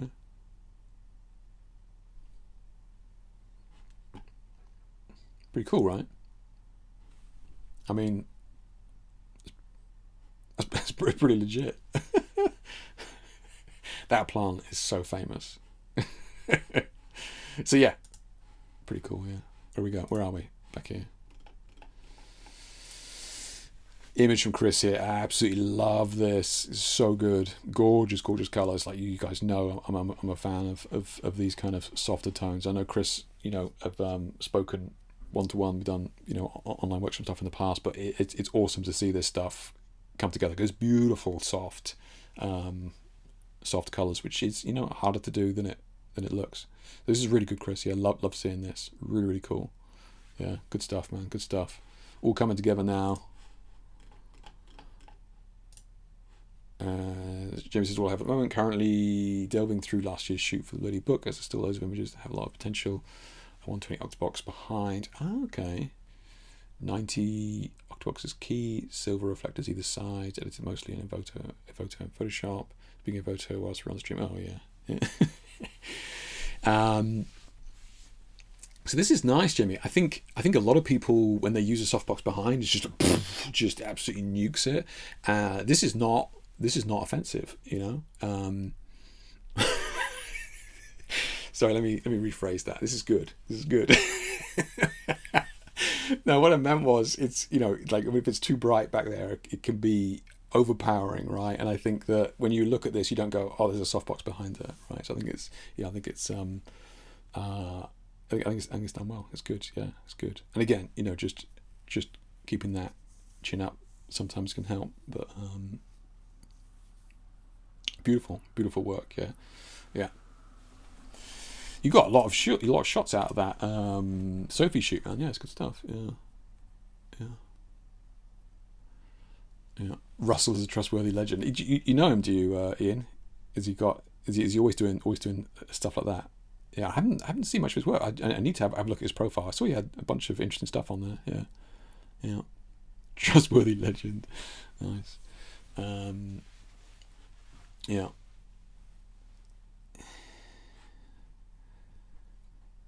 Easy to That's it. Jake said my work wasn't offensive. I mean, sometimes it's what you go for. Yeah. So just come back sometime later this year. Nice, yeah. From Clubhouse days. Super creative setups and does a lot of drone long exposure. Oh, nice. Okay, and you have to check that out. Yeah. Always wanted to do that. That'd be cool. Yeah, that'd be cool. Yeah, really good. Really good. Guys, I know we flew through that, and I apologise, but it's getting on. It's 10 o'clock here. But look, those were some good images, right? I mean, really good images. You know, we got cinematic stuff here. We got some super kind of experimental stuff down here from Russell, which was cool. Beautiful pastel work down here from Chris. Nice clean white light from Jamie. Vlad with his light whip. Got some still life, which is good. White background stuff. It's good stuff, guys. Good stuff. Yeah, all good stuff. Yeah, really good. Really good. So thank you for everybody for sharing those. As always, don't forget, online, if you like any of the level of training and stuff that we're doing here with the online workshops with regards to some of the more advanced setups, then by all means, take a look. Working small spaces, it's always good. Working with projectors and like the pastel stuff, check that out as well. Check out the mentoring options as well online. That's been good. We've been doing a bunch of those recently. Yeah, it's been good. So check that out. And look, if you won't listen to me, listen to Jamie. Make sure you like and subscribe or whatever it is. And maybe in 2 weeks' time we'll do it all again. See, let's keep this crazy streak going. But guys, yeah, thank you so much for tuning in. It's been awesome. It's been good. We covered a lot. It's been good. Yeah, we covered a huge amount today. We've been going for 3 hours. It's a long one. So thank you so much for tuning in. Been an absolute pleasure. And let's try and do it again in 2 weeks. I'll just keep talking whilst I find the end stream button. Okay, guys, take it easy. Bye.